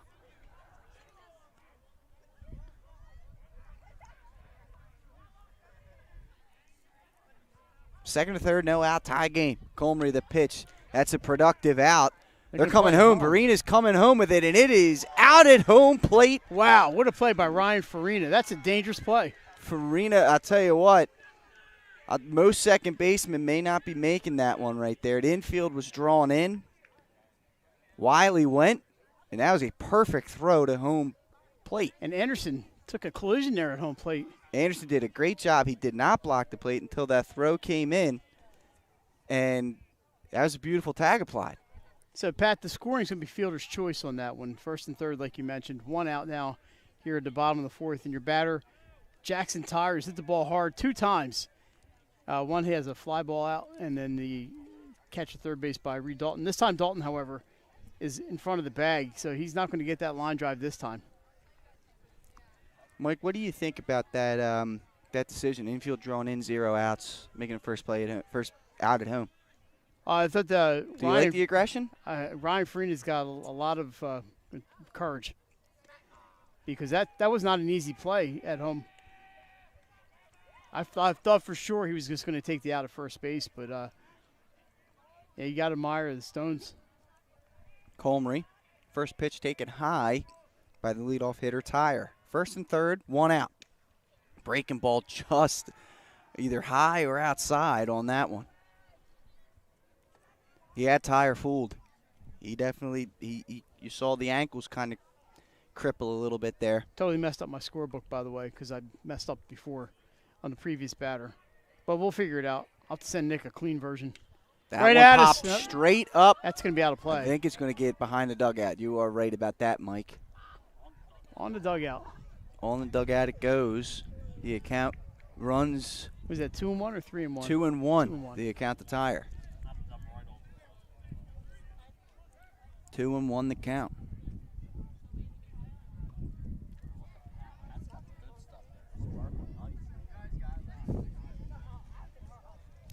First and third for DMA. 1 run already in here in the bottom half of the fourth. We're tied up at 1. The leadoff batter Tyer at the plate. Comrie pitches down low. Uh-oh. Oh, they may have him at first. They got him. Now they got Let's to see watch if the that runner goes home. Oh, what are you doing? And Oh, they got the out at second. no, they did not get the out at second. Oh, he called him out now. Oh, now they did. So we're going to see. I bet you Coach Lewis comes out. I think I don't know. He jumped to get away from the tag. I didn't really think he was out of the baseline, but that was the call. Coach Lewis wants an explanation. They didn't. I don't know if he got him with the tag. So unless they say he was out of the baseline, That's got to be the call, because initially he signaled safe, did he not? he did. The runner has not left second base. My prediction is he will. And there he goes. That's a big out there for the Spartans. Good play by Ben Anderson to recognize that the pinch or the courtesy runner was off the bag, and they got the big out there. And That's I'm sorry, that was huge Silva. out. That was not a courtesy runner. It was Huge Josh out. Silva. So score 2-1. Not sure if Silva 6. maybe misread a sign, or not sure if there was a hit and run Yeah, on there. 2-3-6. And maybe Tyer didn't swing. Not quite sure what occurred, but Now you can nonetheless, get your- that's a big second out for Comrie and the Spartans. Get As your- Tyer takes that one down low, so this count runs full, or it's 3-1. Infielders can now play back, though, and that's with a big guy like Jackson Tyer up there, that's a big advantage for the Spartans. Comrie trying to get out of this with limited damage, what looked to be a potential for a big inning for DMA. That's in there to run full. 3-2 to Tyer. And it would hurt Silva as well. It looked like he slipped on his way back to first base, Yeah. and then he was.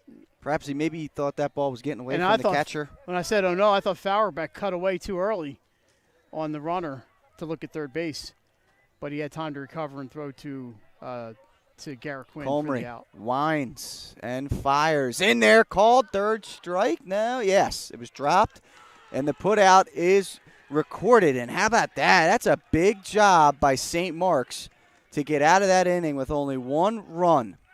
And you can see, again, That's pumps smack them up. talk coming from both dugouts on this, but through 4. We Good are to hear. tied at 1 in this matchup.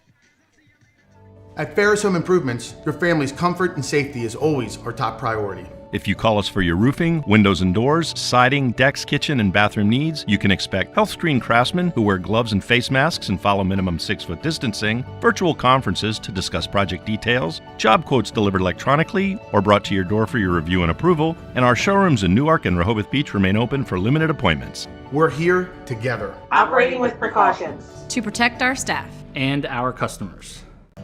At Ferris Home Improvements, your family's comfort and safety is always our top priority. If you call us for your roofing, windows and doors, siding, decks, kitchen, and bathroom needs, you can expect health screen craftsmen who wear gloves and face masks and follow minimum 6-foot distancing, virtual conferences to discuss project details, job quotes delivered electronically or brought to your door for your review and approval, and our showrooms in Newark and Rehoboth Beach remain open for limited appointments. We're here together, operating with precautions to protect our staff and our customers.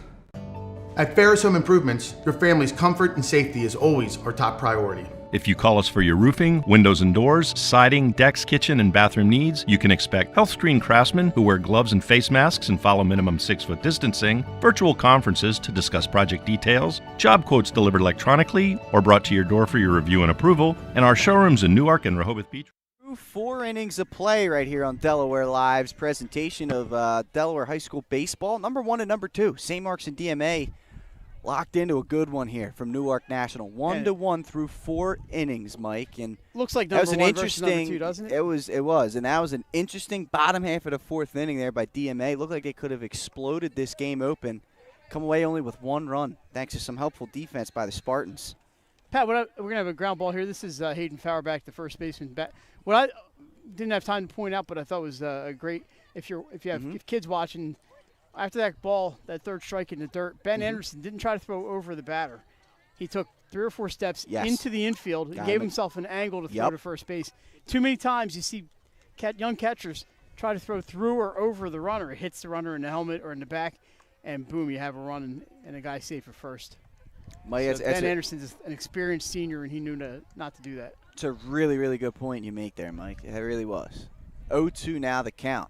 But you saw the experience of Colmary getting out of that, and some great a great play by Anderson on the pickoff. As they recovered from Verena throwing the runner out as that ball's down low in the dirt. Another senior. St. Mark's just playing good fundamental defense there. Maybe DMA getting a little too antsy on the base pass as well, trying to make something happen instead of waiting for it to come. They ran themselves into 2 outs. So many opportunities today. They're probably anxious, like you said. They want to just get up on St. Mark's and show them. That breaking ball again in the dirt. We're the better team here. But what a great game this has been. I'm so impressed with Farina going home on that play. I played second base for a lot of years. I don't think I would have made that play. I probably would have gotten the sure out at first. So Farina deserves a lot of credit for his play there. Williams called third strike on the outside part of the plate. Well done there once again by Williams. We do not have pitch counts out here, but we're going to start getting into that territory where they will start to come into play if you're the coaches. But I don't see either team warming anybody up. Here's the wind and the pitch from Williams. Grounded to second base. Good job right there on the play. Josh Silva to retire Ryan Farina on that one. 2 away. 2 quick outs here for Williams after his team ties the game up for him. And Pat, we had that double play, the fly ball double play, and it's been, if you count the fly ball, that's 6 straight retired by Kevin Williams, plus the double play, and then there was a ground out before that. That ball taken inside there by Kyle Reeder. So Williams has really settled down here as we move into the later innings. That one fouled straight back. 1-1 now the count. Reeder scored the run for St. Mark's. He walked, took second on a wild pitch, scored on the double by Jaden Todd. 1-1 your score. Top half of the 5th inning. 1 versus 2. What other storyline do we need, Mike? I think that's good. Swing and a foul straight back. 1-2 now. Williams jumps ahead.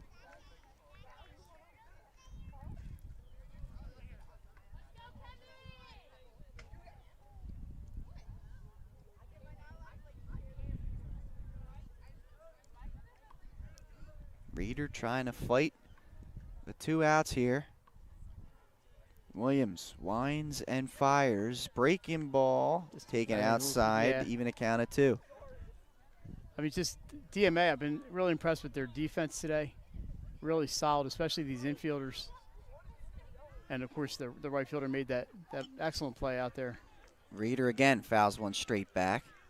Count remains 2-2. They've been very solid. I do have 1 error on the board for DMA, but they've been really, really good. Williams. I'm looking at the wrong side of my scorebook. Yeah, no errors for DMA. Williams winds, fires.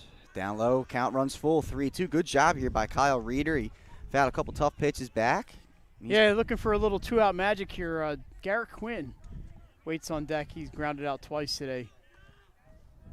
But they need Reeder to get on base to do something here in the 5th. Swing and a miss. Ain't going to happen. Williams talking right to the St. Mark's dugout, clapping it up as he punches out Reeder for the 3rd out here in the 5th inning. And again, there's been plenty of jawing going on in this one, Mike, and I'm here for it, man.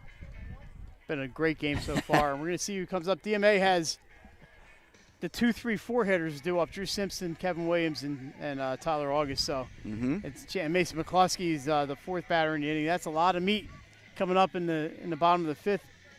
As just loving life today, Pat. I'll tell you, this is great, man. Pat's a little white. He's going to try to get a little pale, bit man. tan. I'm definitely pale. You know, and I got a little bit of color a few weeks ago, but I've been inside so much because it's been cold. It's gone away.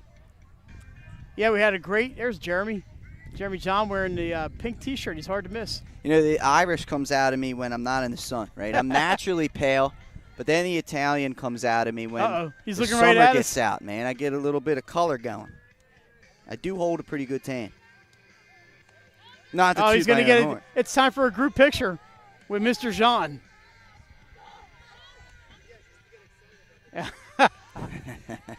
Wait, Jeremy's tough to miss in that shirt, isn't he? Love it, man. Well, you know, he's all about the kids. He is all about the kids. Look, he's got a little video of his. He's one of Delaware's finest, Mike. He is. He He's really great. is. He's great. Did a great job at Glasgow. Doing a great job at DMA. There he is. He's the man. There he is. Jeremy said it's tough to miss you in the shirt, man. You look good. Yeah, be like, what happened? You're coming to a game wearing green. It's to my Holy Rosary shirt. Give it to him. You know, after I got to work today, I thought about that. He's wearing green. I'm wearing my old Holy Rosary shirt. My Holy Rosary's that school's been closed for 13 years, Pat. Oh, Mike. Yeah, both my kids went to Holy Rosary. One graduated and one didn't quite get there. She went to Pope John Paul for 3 years. Pretty good game. It's been a great game today. Yeah, a lot of opportunities for DMA. And Kevin Williams has settled down, has retired the last 7 batters in a row. So a lot of defense today. Just a great baseball game today here. And you have a lacrosse game going on in campus today, don't you? Yeah, against Sally's. It's not so good. That's a tough matchup for them. For the Seahawks. Sally's one of the best teams in the country. Yeah. But you know what? That DMA team's going to be better for playing Salesianum and lacrosse. That they are. So here we go, Mike. Bottom half Let's of the go back 5th to inning. baseball. Drew Simpson at the plate.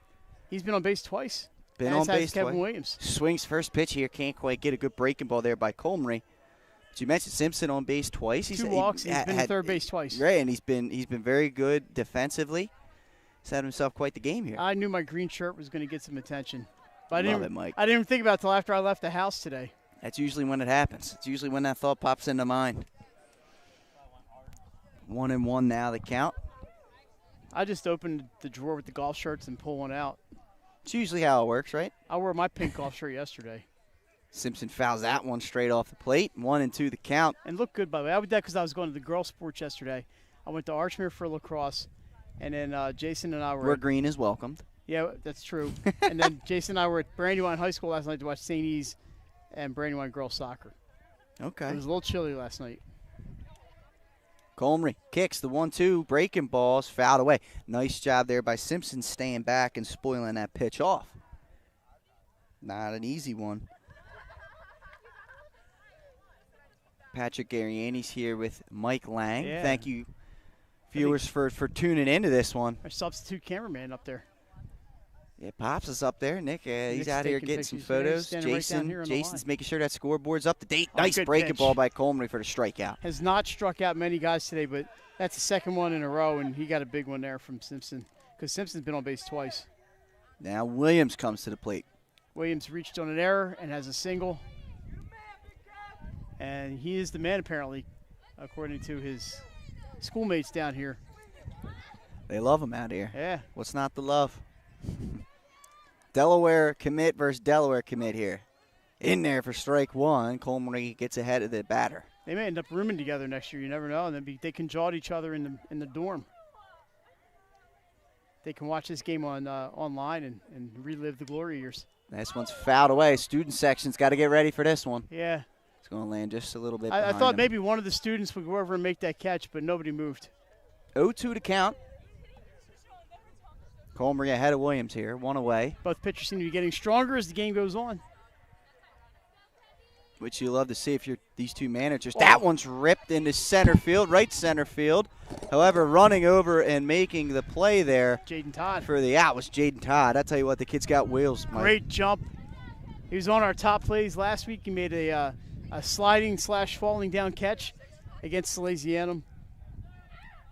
And you saw the wheels there as he caught up. I thought that was trouble off the bat of Kevin Williams. Williams shaking his head as he goes back into the dugout. It's a tough one, man. It's a frustrating game. Comrie has danced around trouble. Yeah, he has. All the way here in the fifth. Here's August, who fouls a pitch straight back. August walked his last time up. He also struck out in the first. And then he was retired on a ground out at second base. Comrie finds his pitch, winds and delivers. August, that one's going to fall in for a base hit towards the left field side. So single there for Tyler August gives the Seahawks a 2-out base runner. Good job by Kyle Reeder not to give up on it and hold him to a single. McCluskey now will come to the plate. 0 for 2, reached on a fielder's choice. Comrie kicks, fires. That ball's ripped through the 5-6 hole. So now back-to-back singles for DMA. Yeah, 2 batters going oppo. That's that Tony Gwynn 5-6 hole right here. 5.5 hole, I believe is what he called it. He had that on his cleats back in the day, man. He used to just poke them through there nonstop. Tony Gwynn would go through a season and get 550 at-bats, not plate appearances, at-bats, and strike out 35 times. I mean, you saw much more of his career than I did. I saw him as an older man. But the stories you hear about this guy, and when you listen to him, or when you listened to him, rest in peace, talk baseball, I mean, you can't help but get a smile on your face. Particularly hitting, as there is a courtesy runner out there. As the go-ahead run at second base is Anthony Longoria. A little bit of speed out there. This one's fouled away, line drive down the right field line. Yeah, the Longorias are have sent many athletes through Delaware Military Academy. That they have. Zach Morris back at the plate. He fouled that one, like we said, off to the right side. That ball's up high, 1-1 the count. He mentioned Tony Gwynn played point guard for San Diego State basketball. That's true, yeah. And then after he retired, he coached San Diego State baseball. Yeah, with Strasburg. Comrie, that one is popped up. This is a tough spot. Behind first base. Could go into foul territory. Right fielder coming in and making the play is Keene. Good job. Called the infielders off. Well, that was not an infielder play there. And yeah. I think we're going to take a break now, aren't we? Side is retired. We are now through 5 innings. Still tied up at 1. We'll be back with the 6th after this. Whether you're planning to buy a home in 3 months, 6 months, or even a year, let me walk you through the process from start to finish and get your questions answered. I'm a DHSA lender with down payment assistance programs or grant money. I can help those with less than perfect credit or those working on their credit. I'm also local and always have been. So call 302-563-5599 or visit bryans.loans.com when you are ready to get started on your road to homeownership.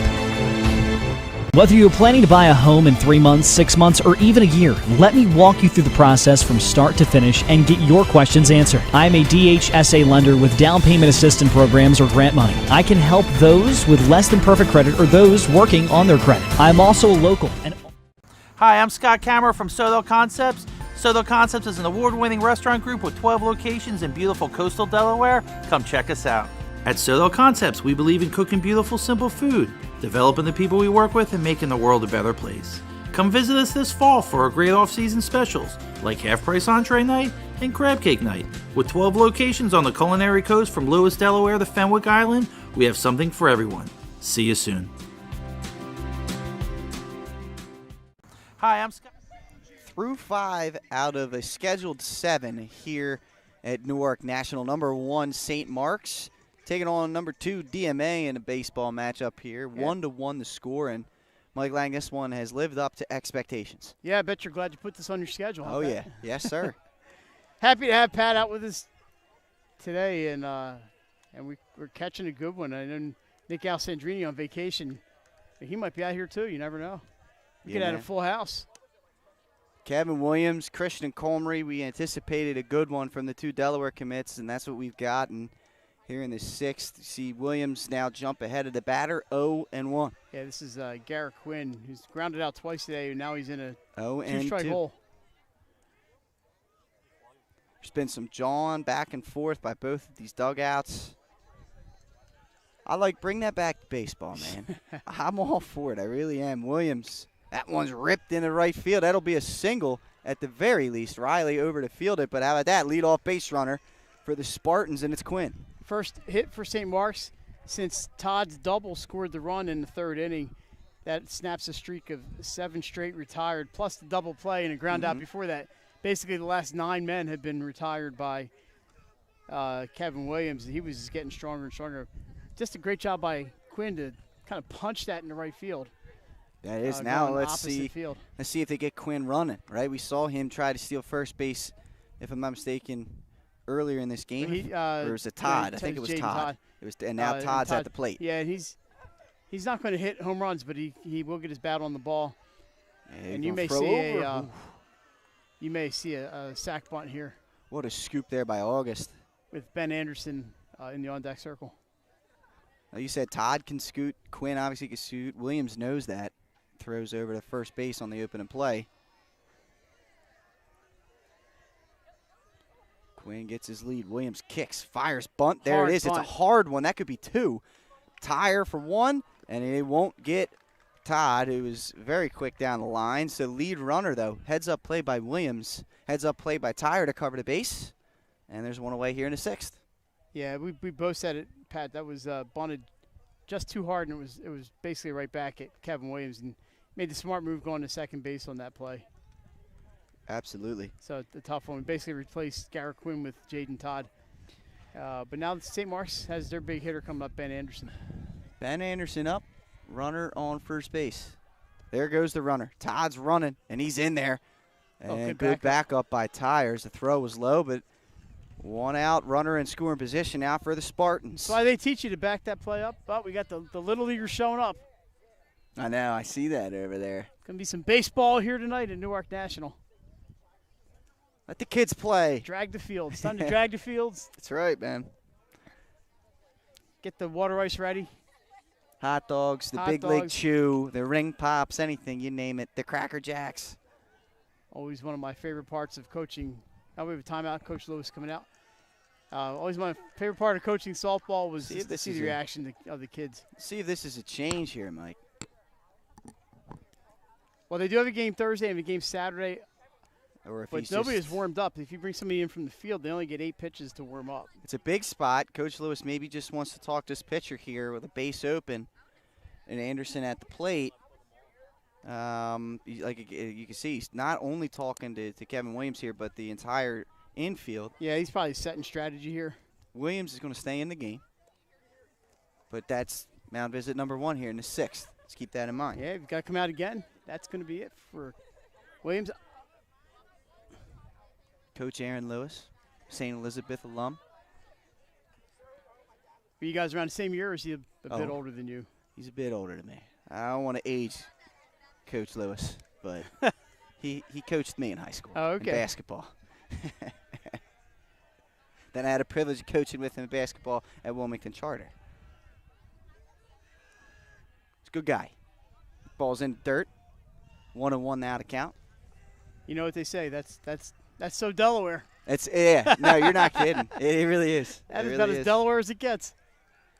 Everybody knows everybody, and I coached with him here, and we played together here, and yeah, I kind of like it. Yeah. Some of those non-Delaware natives sometimes don't get it, but I think it's one of the first state's charms. Yeah, those states they get county. That's a county thing. That ball again low. 2-1 now the count. That we said we don't have a pitch count out here. I don't know if Kevin Williams ever gets tired, but he doesn't want to make a mistake. The limit is the only reason why he would come out of the game. Yeah, if there was no limit, I don't know if you'd have to rip the ball from his hands. He cannot afford a mistake to Ben Anderson, so he's going to nibble a little bit. And there's really no harm. Yeah, the worst he does is walks him. Then he's a runner at first base.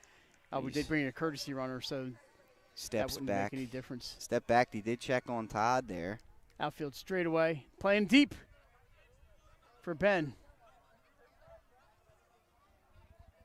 Spartans mentioned 12-0, DMA 10-1. Williams checks the runner twice. Boy, Todd's got him thinking. 3 times and time by Anderson. Jaden Todd's got him thinking. We see Jackson Tyre standing on second base. A little bit of this here, perhaps a little gamesmanship here by Williams. Get the batter antsy. Maybe he'll swing at a pitch out of the zone. Anderson had just called time. So let's see. Williams comes set. Checks the runner. Kicks, then delivers in the dirt, 3-1. So I think it's pretty safe to say they're pitching around Ben Anderson. Absolutely. Here. Reed Dalton waits on deck. And it's an intentional walk, so to speak, because you don't have to pitch for an intentional walk. This is really St. Mark's. And there's the intentional walk. Right. They wanted to see if he was going to fish, get a little antsy with the runner in scoring position. That's good discipline there by Anderson. Now he's aboard. Pinch runner's going to come, like Mike said, but I'll see who it is. Force out at any base in this situation now with 1 out. So double play in order. The pinch runner going to be Maximilian O'Neill. Max scored the winning run, running for Ben Anderson on Saturday. How about that? He's not quite the winning run in this situation. No, but he would be an insurance run. I'm sure Smitty would take it. Yes, he is. You're exactly right about that. He's not being held on, obviously, so he's going to be able to get a good secondary lead here. First pitch in there. Strike 1. So Dalton. To the batter, Dalton. Is 0 for 2 today. Coach Lewis moving the fielder. Wants the right fielder to move closer to the line. Williams checks Todd back a second. Kicks, fires. Grounded down the line is a base hit. 1 run's going to score. This could be 2. Going towards third is O'Neill. He's going to be held up there, but an RBI double for Reed Dalton gives St. Mark's the lead here in the 6th, 2-1. Tucked it just inside the third base line. A great effort down there at third base by Josh. Was it Josh? No, sorry, not Josh Silva. By Drew Simpson. And O'Neill thought about coming home on that one, but I think the smart play was to hold him at third base, second and third with 1 out, and play with. You got 1 out. You have a chance to score Max O'Neill. Great piece of hitting by Reed Dalton. Wonderful hitting by Dalton. Now Clark comes to the plate. Michael Clark, chance to get more here for St. Mark's. That's ripped in the middle, base hit into center field. What a stab. 1 run's going to score. Dalton didn't quite read that right. The pitch goes through. They're going to get the out at second base there. Not great a little base aggressive running by I think Clark. You expect that throw to go through to home, and it was cut off. August with a great cutoff there, but another insurance run for St. Mark's. They go up 3-1. Dalton on third with 2 away. So that was Tyler August with the throw for the second out.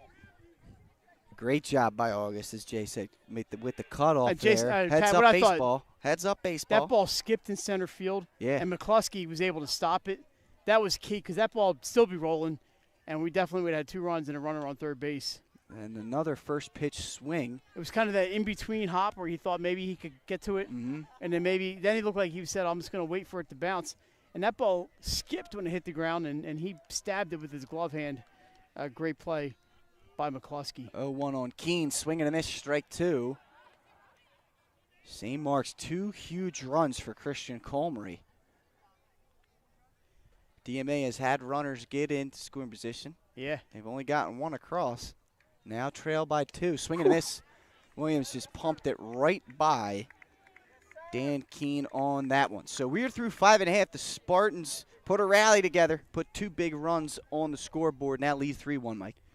A great job by Dalton to kind of reach out, and he didn't really poke it.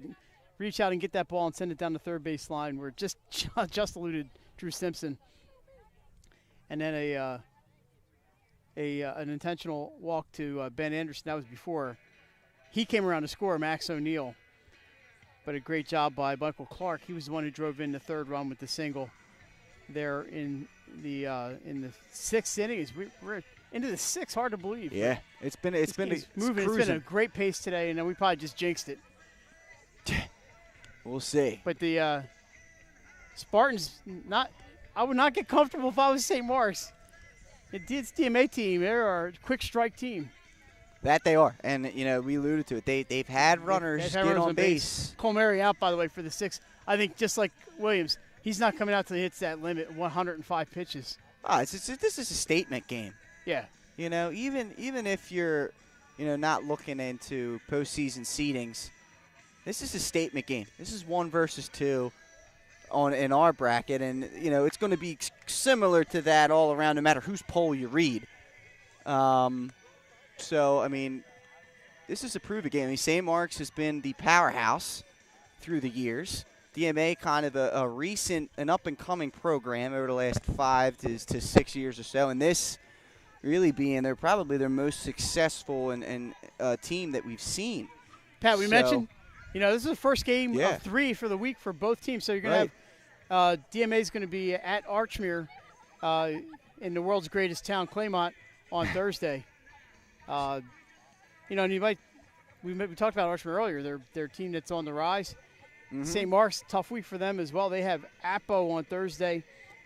So we mentioned it's important for them to get pitches and innings out of their starters, both teams, because they're going to have to go with number 2 starters on Thursday. And then both of these starting pitchers will be eligible to pitch again on Saturday, I believe, against Sussex Tech if you're St. Mark's and Hodgson for DMA.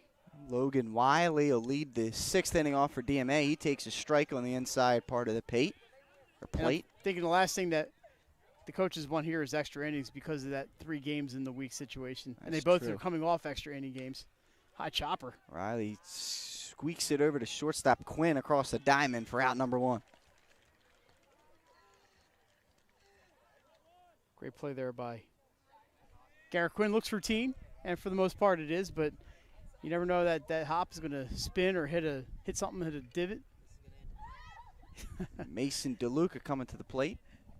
I heard some confidence there from Colmery. Winds and fires, breaking curveball ball in there for strike 1 to DeLuca. One of his better curveballs of the day. DeLuca, if I'm not mistaken, had the RBI double his last time up. You are correct. There's a 1-hopper off this right field fence. Breaking ball down low. 1-1. Thanks for joining us today on Absolutely. Delaware Live, powered by 302 Sports. Another busy week for us, but that's why we're here. Christian Colmery up high, 2-1. Yeah, Mike, again, thanks everybody for tuning in here. Beautiful 4 o'clock first pitch. Yeah, Jason and I were looking at the schedule for the week. Not our schedule, just the high school sports. Yeah. This might be the busiest week of the spring season thus far.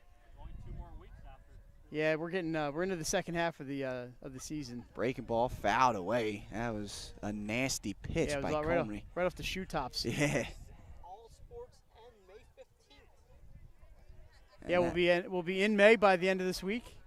It's hard to believe, Harry. Yeah, you're right about that. That wasn't a good Harry Callis, man. Come on. I was trying to give you a Richie, but who am I kidding?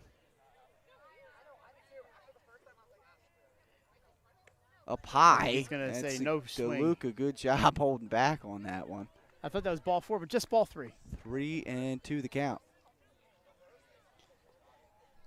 Been a fun day out here today.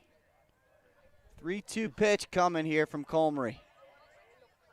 Swing and a miss. His best versus the batter's best. Fastball blown right by the batter, strikeout. Pat, we should thank the student section we're sitting with here from DMA, our friends here from DMA hanging out with us. And Jeremy John stopped by to say hi. For sure. It's been a Great wonderful day. That ball in there for strike 1.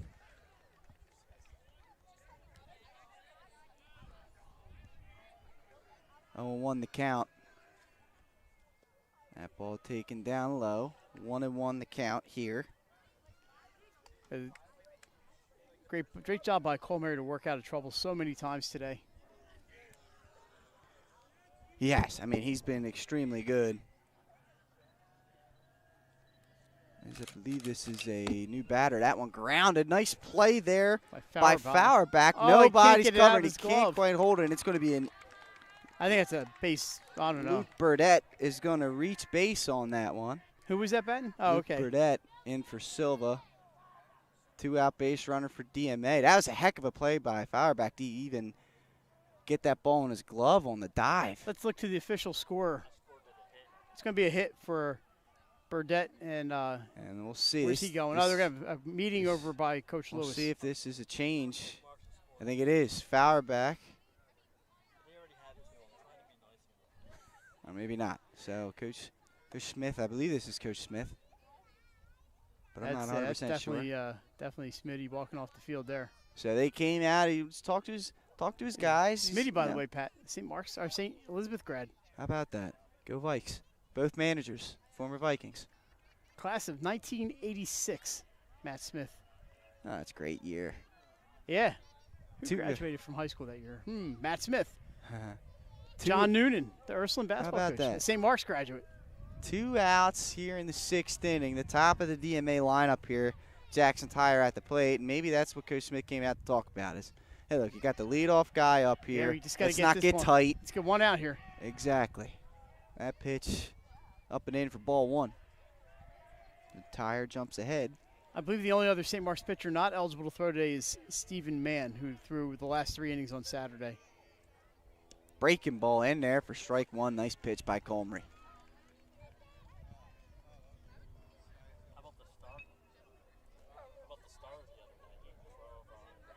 Yeah, and I think the starters also are out.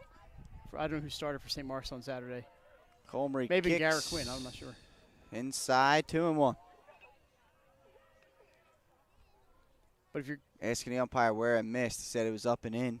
If you're St. Mark's, you just want to get this last out and then worry about the 7th inning after you bat in the 7th inning.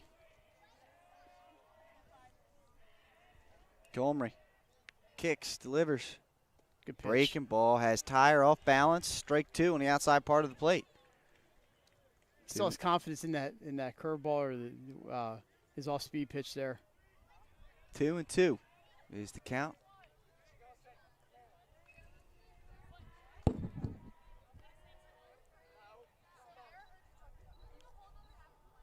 Colmery kicks, delivers, fouled away. Tyre just gets a hold of it.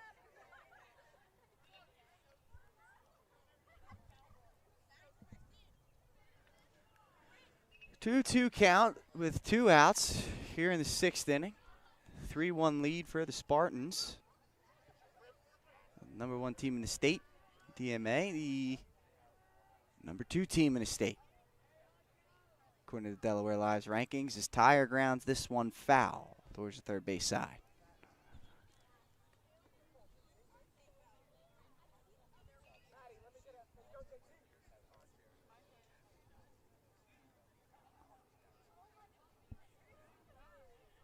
We got some action in the St. Mark's bullpen. It's a left-hander warming up. Can't quite see number who on that is. truck. Can't quite see who that is. Colmery delivers Tyre, rips it into left field. It's going to stay up. Good play. To be caught out there. That was not quite sure who that was. Kyle Reeder. That is it for 6 innings. But Tyre got a hold of that, Pat, but just you said it hung up a little bit, and Kyle Reeder did a good job getting there. We're through 6. St. Mark's on top 3-1. We'll be back after this. Welcome to Premier Physical Therapy. Come on in. Premier is a locally owned outpatient physical therapy practice with convenient locations near you in all 3 counties in Delaware. At Premier, we have experienced physical therapists with advanced credentials, but their hospitality, passion, and enthusiasm is what makes the difference for you. Every patient receives personal attention with an individualized model of clinical excellence and care. Our goal is to get you back to your favorite activities. From injuries due to work and automobile accidents to post-surgical care to sports injuries and more, Premier offers direct access to our physical therapists, allowing you to schedule your appointment quickly and easily, even without a prescription.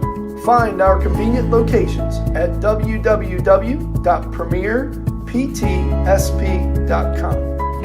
Premier Physical Therapy and Sports Performance. You may have tried physical therapy, but have you tried Premier? Welcome to Premier Physical Therapy. Come on in. Premier is a locally owned outpatient physical therapy practice with convenient locations near you in all 3 counties in Delaware. At Premier, we have experienced physical therapists with advanced credentials, but their hospitality, passion, and welcome back in. 7th and final inning of baseball here in this highly contested matchup between number 1 St. Mark's, number 2 DMA. 3-1 Spartans on top. Kevin Williams out for his 7th inning of work. He gave up 2 runs in the 6th. Swing and a miss, strike 1 on Hayden Fowler back to lead off the 7th here, Mike. Yeah, Pat. Uh-oh, we got breaking news. Do.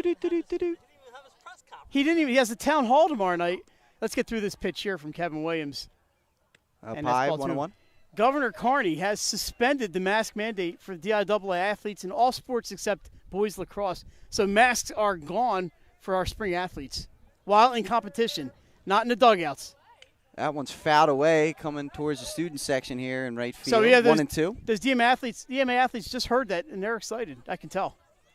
Anyway, we thought that I've been asking that question for weeks, why he wouldn't be able to do that through an executive order. Apparently he's done just that. I should have been a lawyer. That one ripped down the first base line, foul, still remains 1 and 2.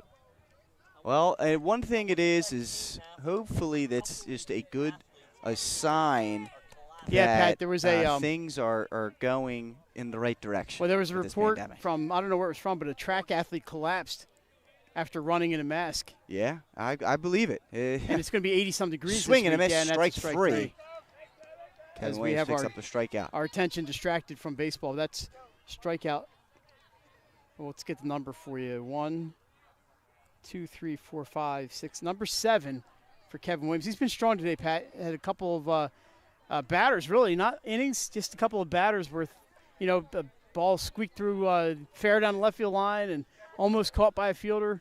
Now, this has been about what we've expected between these two pitchers. Right. Farina at the plate takes low for ball 1. But a couple ground balls today for Ryan Farina. Yeah, I mean, it makes sense with the masks. Yeah. They're not easy to breathe in when you're exercising. That one is inside for ball 2. I get definitely, it's a shame what happened out there in Oregon, man. I did not hear that, so that is a shame to hear. And I think we have a little time out here with the town hall tomorrow night. I think people were prepared to pepper him with that question about why, but so he kind of preempted all that. But here we go, back to this game. 2-0 pitch in there for strike 1. Williams tries to come back here against the Spartan second baseman Farina. Who's number 16 for St. Mark's? Tyler Satterfield. He is warming up in the pen. There you go. But he's a righty. They did have a lefty up who's also just standing out there right now. That one chopped towards the St. Mark's dugout. 2-2 now to count to Farina. Yeah, again, unofficial on the pitch count. We're not quite sure where Christian Colmery is, but perhaps he'll be pulled for a closer here. As the left-hander out there for the Spartans is Stephen Mann. Okay, well, maybe he is eligible then. I thought he threw 3 innings the other day. Perhaps he's eligible or maybe he's getting a bullpen. Not quite sure. There's Williams. Kicks and delivers. Farina grounds it foul towards the third base side. Who's that third base coach? That's not Rob Colmary. I don't know who that is down there. So Jay is just alluding to us.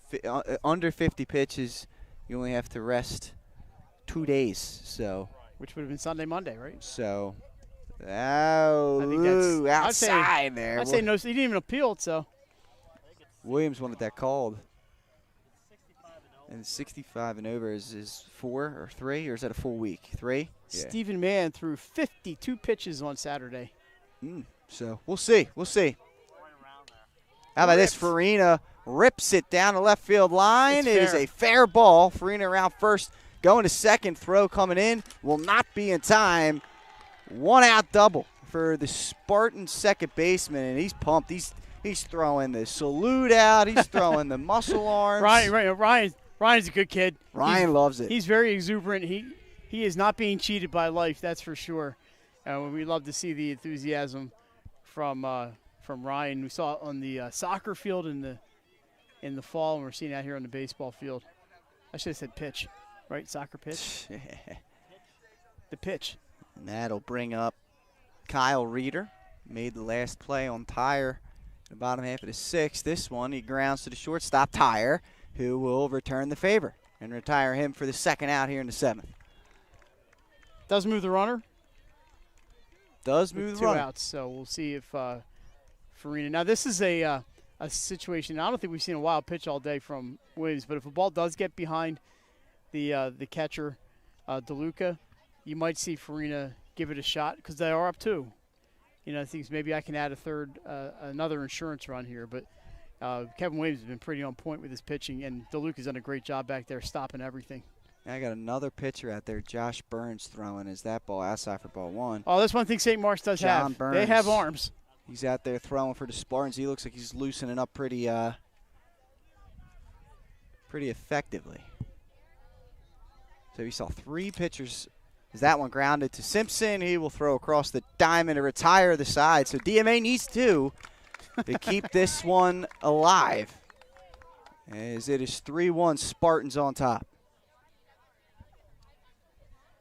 All right, so we're going to hang right here. Right here, yeah, bottom of the 7th turn inning. the volume down. So, Pat, we said it before, this is about what we expected from this game. And this has been as advertised, and just a great start to our streaming week, which continues tomorrow night. Looks like Colmary. At 7 p.m. from Red Lion with softball, Padua, and Red Lion.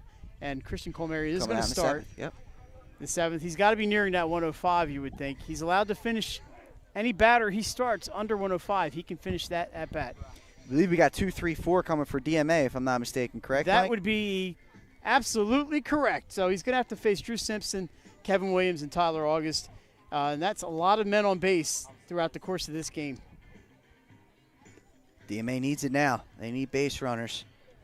Christian Colmany, the Delaware commit, has really done a good job today of getting out of jams, getting out of trouble, Mike. I mean, base runners have been on base nonstop for DMA. Yeah, just one clean inning for Colmary. The second, you went 5 pitches in that inning, 3 ground balls, 2 runners in the first, 3 runners in the 3 runners left on in the third. The run scored in the fourth, and 2 runners were left on, 2 left on in the 5th, and then 1 last inning, the single.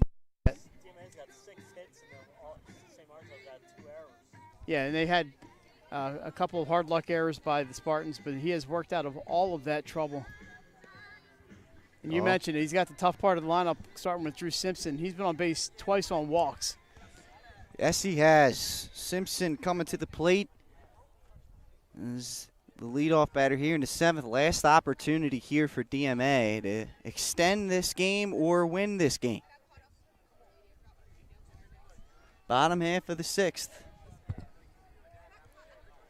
And it is Christian Colmary, like we mentioned. He is walking up the hill, trying to get a quick 1, 2, 3, but I don't know about that.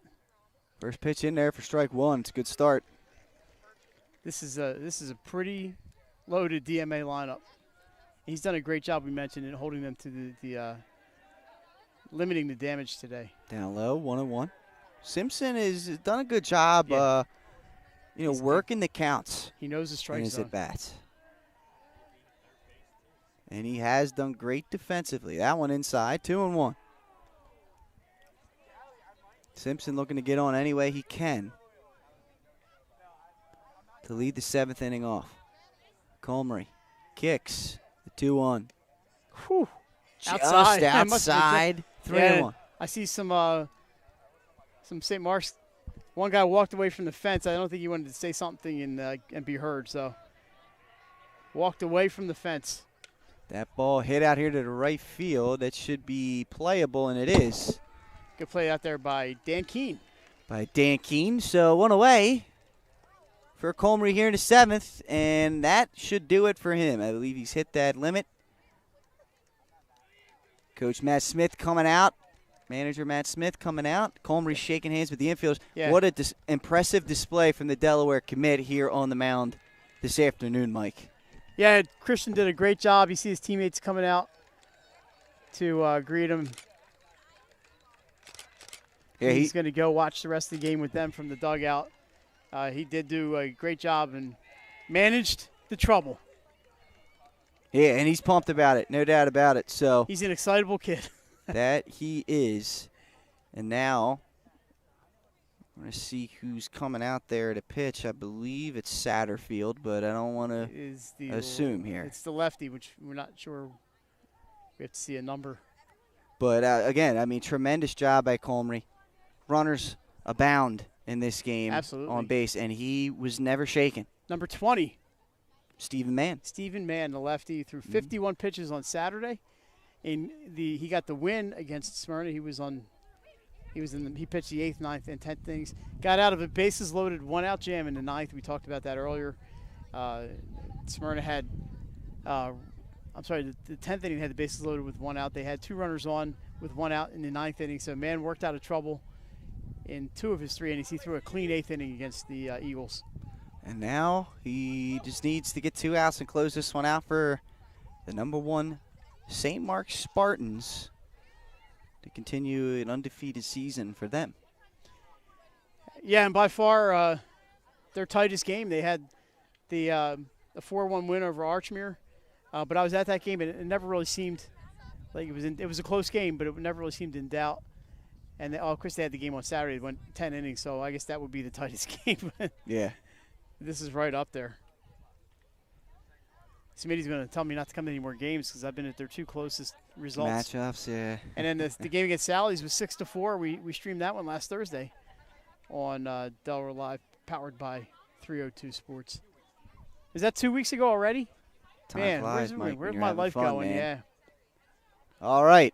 So Mann finishes his warm-up tosses, and now I guess the game was about 10 days ago. got to Let me give myself face a break. Kevin Williams with 1 away here in the 7th. Yeah, so Mann comes in with a not an easy assignment. He's a junior.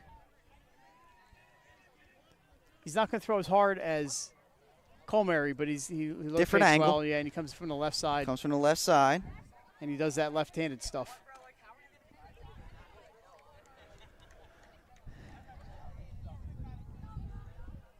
Williams, he's done a good job here tonight, too, on the mound for DMA. Oh, yeah, absolutely. Got hit around in the 6th inning, but aside from that, he's been pretty good. First pitch from Mann up high and away for ball 1. Now, new pitcher coming in here. If you're Williams, obviously he's a powerful hitter.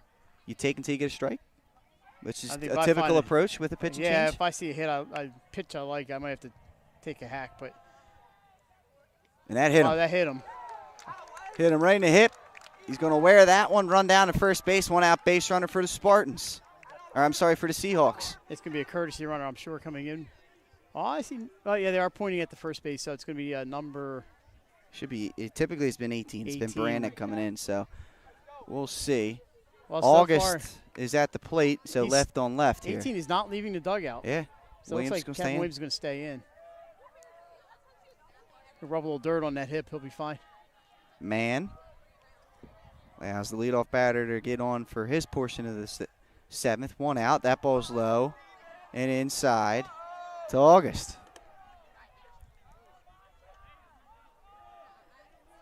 The DMA. Closing a baseball game out is not easy, Mike. No, it's not. Uh-oh. He's got a fan club out here. You got to throw strikes. Man kicks, delivers down low, ball 2. And his catcher's going to come out and talk to him. Yeah, you got to throw. You got to throw strikes. He's hearing it from the DMA dugout, that's for sure. Of course. I mean, you expect nothing less. I mean, that's the game. It's part of the game right there. So Anderson and Quinn come in, talk to their guy here on the mound. Stephen Mann trying to close this game out for Christian Comrie. August represents the tying run at the plate. He's ahead in the count 2-0. Williams on first. He was hit by a pitch.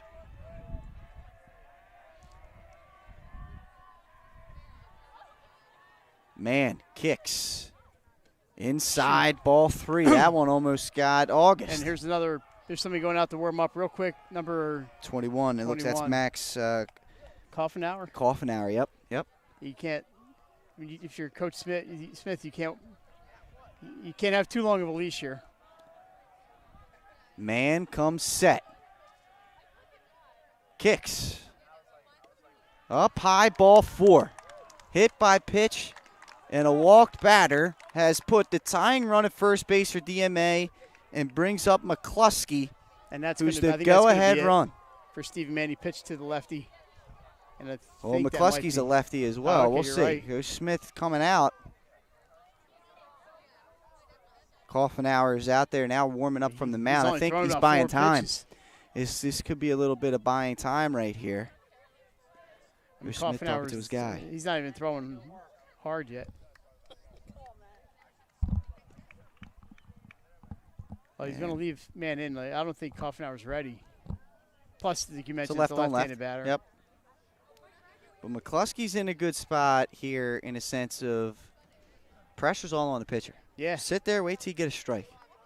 Yeah, if you're Coach Lewis or the DMA staff, you just tell McCluskey, I'm telling him, don't even swing until you see a strike. Well, you saw all 3. Both base runners and the batter went to go talk it up with Coach Lewis down at third base to come up with the plan. So we'll see what happens. Man, in a little bit of a bind here. 1 out in the 7th, tying run at first base. First pitch down low and outside, ball 1 to McCluskey. Tension's rising here at Newark National, Mike. Yeah.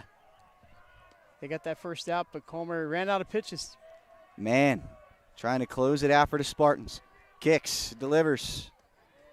Low and outside for ball 2. Can't quite find the zone. And you can see the stress in the Spartan dugout right now. They are really quiet. That one's in there for strike 1. Well, sometimes that turns it around, but got to find the arm angle. You got to find the slot. Looks like Coffenauer's done throwing He's either pitches. warm or they feel that once he gets this first strike, he's good. We'll see. Man comes set, the 2-1. In there, strike 2. Nice battle back here by Stephen Mann. After throwing 8 consecutive balls, one of which was a hit batter. Yeah. 2-2 pitch. 2-2 coming to McCluskey. Here's the pitch. Up high, 3-2. Now do you send the runners here? Right there, you saw Mann maybe get a little too antsy, overthrow that one. It was a little bit off balance coming off the mound there. 3-2 with 1 out. Do you send the runners? I love way. Baseball. A strikeout, a throw out batter. at third base with a left-hand batter. I think that would be a big-time gamble. Here's the 3-2. Swing and a miss. Struck him out. Pat, what a pitch by Mann. You mentioned it, Pat. If he's running on that, we're done. Mm-hmm. 2 away. Now, we know Coach Nick Alessandrini would have been sending the runners because he's always sending the runners. McCluskey's retired, and now that brings up Zach Morris. Morris with today, first and second. 1 for 3. He scored the DMA run.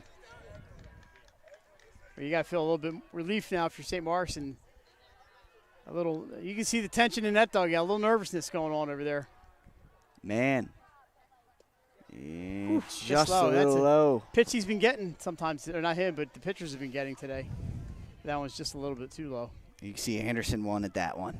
He's turning around. He's turned talking the umpire. to the He talked blue. to the He's talking umpire. to him. You can see him standing there, kind of looking straight down. I'm sure he's muttering. Ben's a vet. He knows how far he can go. Man kicks. He Good delivers pitch. a strike, 1-1. A different look than Coleman. This, Stephen Mann's not throwing nearly as hard, but sometimes I'll throw these batters off. They've been facing that drop off the table curveball and the 99-hour fastball all day. Plus, you mentioned different angle with the lefty. Ball moves differently as well. Down low, 2-1. If they get to him, the next batter is going to be Wiley. But St. Mark's hoping they don't get that far. DMA, they'd love to see it. I wonder if Jeremy knows the news yet. Here's the kick. Oof. In there for strike 2. See, and they you know what? Didn't get it the last time. You got to thank Ben Anderson for that one because he turned around, he had a discussion with the umpire, and he got that He pitch got for the his call pitcher that right time. there. Yes, he did. Give the assist to Ben Anderson. 2-2 now the count. Tension's rising. Zach Morris at the plate. Here's the 2-2 from Mann. Cole outside. Outside. Ball Ben 3. Anderson. Everyone thought, and I apologize, even myself thought that was going to be called, but Ben just Anderson outside. was already walking out to the plate. And we hope, Ben Anderson, you hope the umpire doesn't take offense to that. And look, the umpire's shaking his head. He goes, "No, young man, you got to wait till you hear the strike call." 3-2. The count is full. Anderson- Tying run at first base. Anderson trying to sell it there. He's closing. Man comes set. Kicks, delivers. Ball 4, and they're loaded. Tying run in scoring position. Go ahead run at first for Logan Wiley. 2 away here in the 7th. What a game. What a game. What a 7th inning we're having here. And they're making St. Mark's earn this. That they are. It is not over by a long shot. Lefty on lefty again. That's probably one of the reasons he brought the lefty in. There's no doubt in my With all the mind. left-handers in that lineup. Wiley, Man's 0 for got 3. nowhere to put him. over 3, but he reached on an error. And he gets hit, Oh! and it's 3-2. Uh-oh. Wiley's pumped up. Gets an RBI the hard way. 3-2, bases are loaded, tying run at third, winning run in scoring position, and that's going to do it for Mann. That's going to do it. Coach Smith coming out. Mason DeLuca is coming to the plate for DMA, and my, oh my, how the tables have turned here, Mike. Yeah, DeLuca with a double and an RBI earlier in this game, and they thought they had the third out, but they were sadly mistaken. And first pitch to Wiley plunks him right in the lower back, and he didn't even feel it, Pat. Now Coffenauer is going to get loose for the Spartans, a righty. The 2 hit Yeah, they batters, scored without the a 2 hit walks. And, right now, DMA, the job is not done. I understand you're excited. You got to run home there, but Coffenauer can end this thing with 1 out here. 3-2.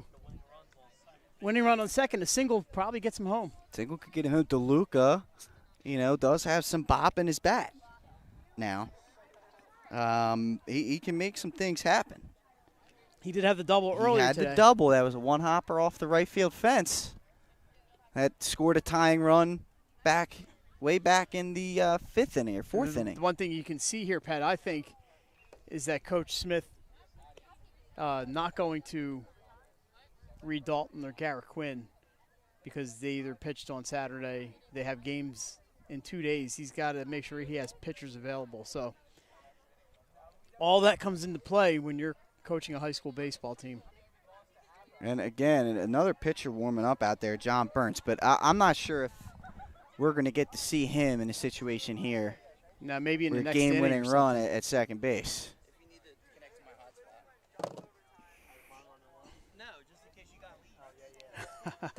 So here we are, Coffenauer now on to try and close this one out. Christian Coleman went 6 1/3, gave up 1 run. He'd still be. He would have. He'd have stayed in there if they. Bases were if they empty. let him. Yeah, bases were empty, but he hit that pitch count. And right now, They got to protect the arms of these guys. The Spartans trying to close this one out with their ace not able to finish. What an afternoon here at Newark National. Thanks for joining us this afternoon. Absolutely. With Pat Garianes and Mike Lang and Jason Winchell producing, Nick Halliday. Mason. And Pops back and forth on the camera. That's right. Mason DeLuca tied the game earlier in this one. Has a chance to win it for DMA. First pitch in there for strike. That's the most important pitch in the arsenal. Strike one. Kaufenauer throwing a little harder than he was showing during warm-ups. In the windup, too. Kaufenauer winds, delivers.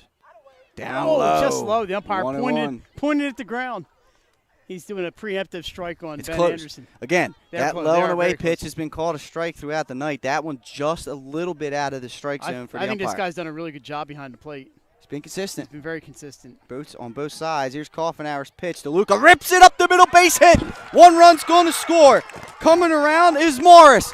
To the plate. It is offline, and DMA wins it in a walk-off, Mike. How about that? Put runners on base. That?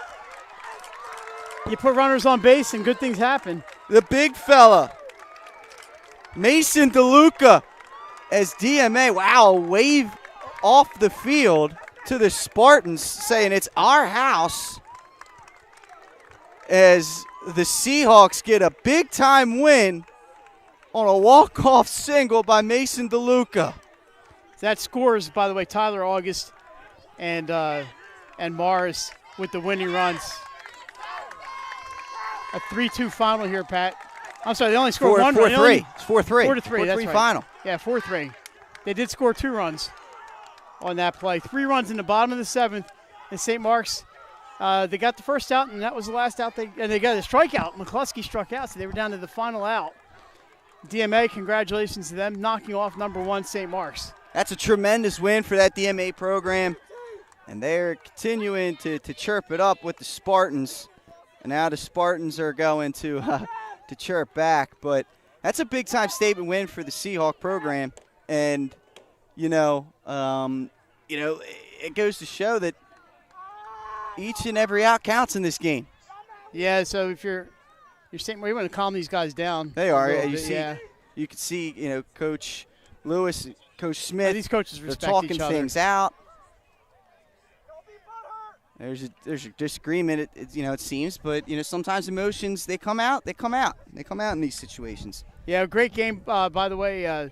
St. Mark's had that 1-0 lead for a while, and then they went up 3-1, and got the first out of the 7th, and that's why they play all 21 outs. That's right, and it goes to show, right? I mean, perhaps you're saving some pitchers for later in the week. Got to win this one first, type of deal. Yeah, and it doesn't get any easier for St. Mark's. They get Apo and Sussex Tech. DMA has 2 more games at Archmere, and then at Frawley Stadium against Hodgson. So another walk-off we've seen a few of them here. DMA's second walk-off on 302 Sports in the last week. Love it for the only for the about Seahawks. A 40-degree difference in temperature. That's about it, man. But how about that? I mean, every facet of this game was great. The pitching was phenomenal on both sides. It's a close game. The big-time clutch hits, great defense by both teams. Both teams making big plays when they needed it. And that's a heck of a matchup right there between those two teams. And it would be a heck of a storyline if they play again later in the year. Game worthy of number 1 versus number 2. And what a fantastic game we had here. And, you feel great for DMA. You feel bad for St. Mark's, but these kids have been playing sports a long time. They know that somebody's going to come out on top and somebody's not. And what a fantastic day here at Newark National Little League. And just the first event of many this week on Delaware Live, powered by 302 Sports. Pat, real quick, we're going to have softball tomorrow at 7 from Red Line, Paddle and Red Line. Lacrosse Friday and Saturday. Friday we're at Cesar Rodney for the Riders and the Hawks. Saturday we're at Abyssinia Stadium for Malvern Prep and the Sal's, but they're going to have a lot of work to do to top this one here today. That they are. The Seahawks score 3 in the bottom of the 7th to move to 11-1 on the year. The Spartans suffer their first defeat. Mason DeLuca, got to be our player of the game. Ties the game in the 5th inning, wins the game in the 7th. DMA moving on with a big-time victory. Yeah, St. Mark's falls to 12-1, but they're both 2 teams that we're expecting to make deep runs in the postseason. That will do it for us here on Delaware Live, powered by 3-0 Sports. Thanks to everybody here that helped out. Pops, Nick Halliday, Jason Winchell on the production. For Mike Lang, I've been Patrick Garianis. We will see you guys tomorrow. What a game you just took in right here on Delaware Live Sports.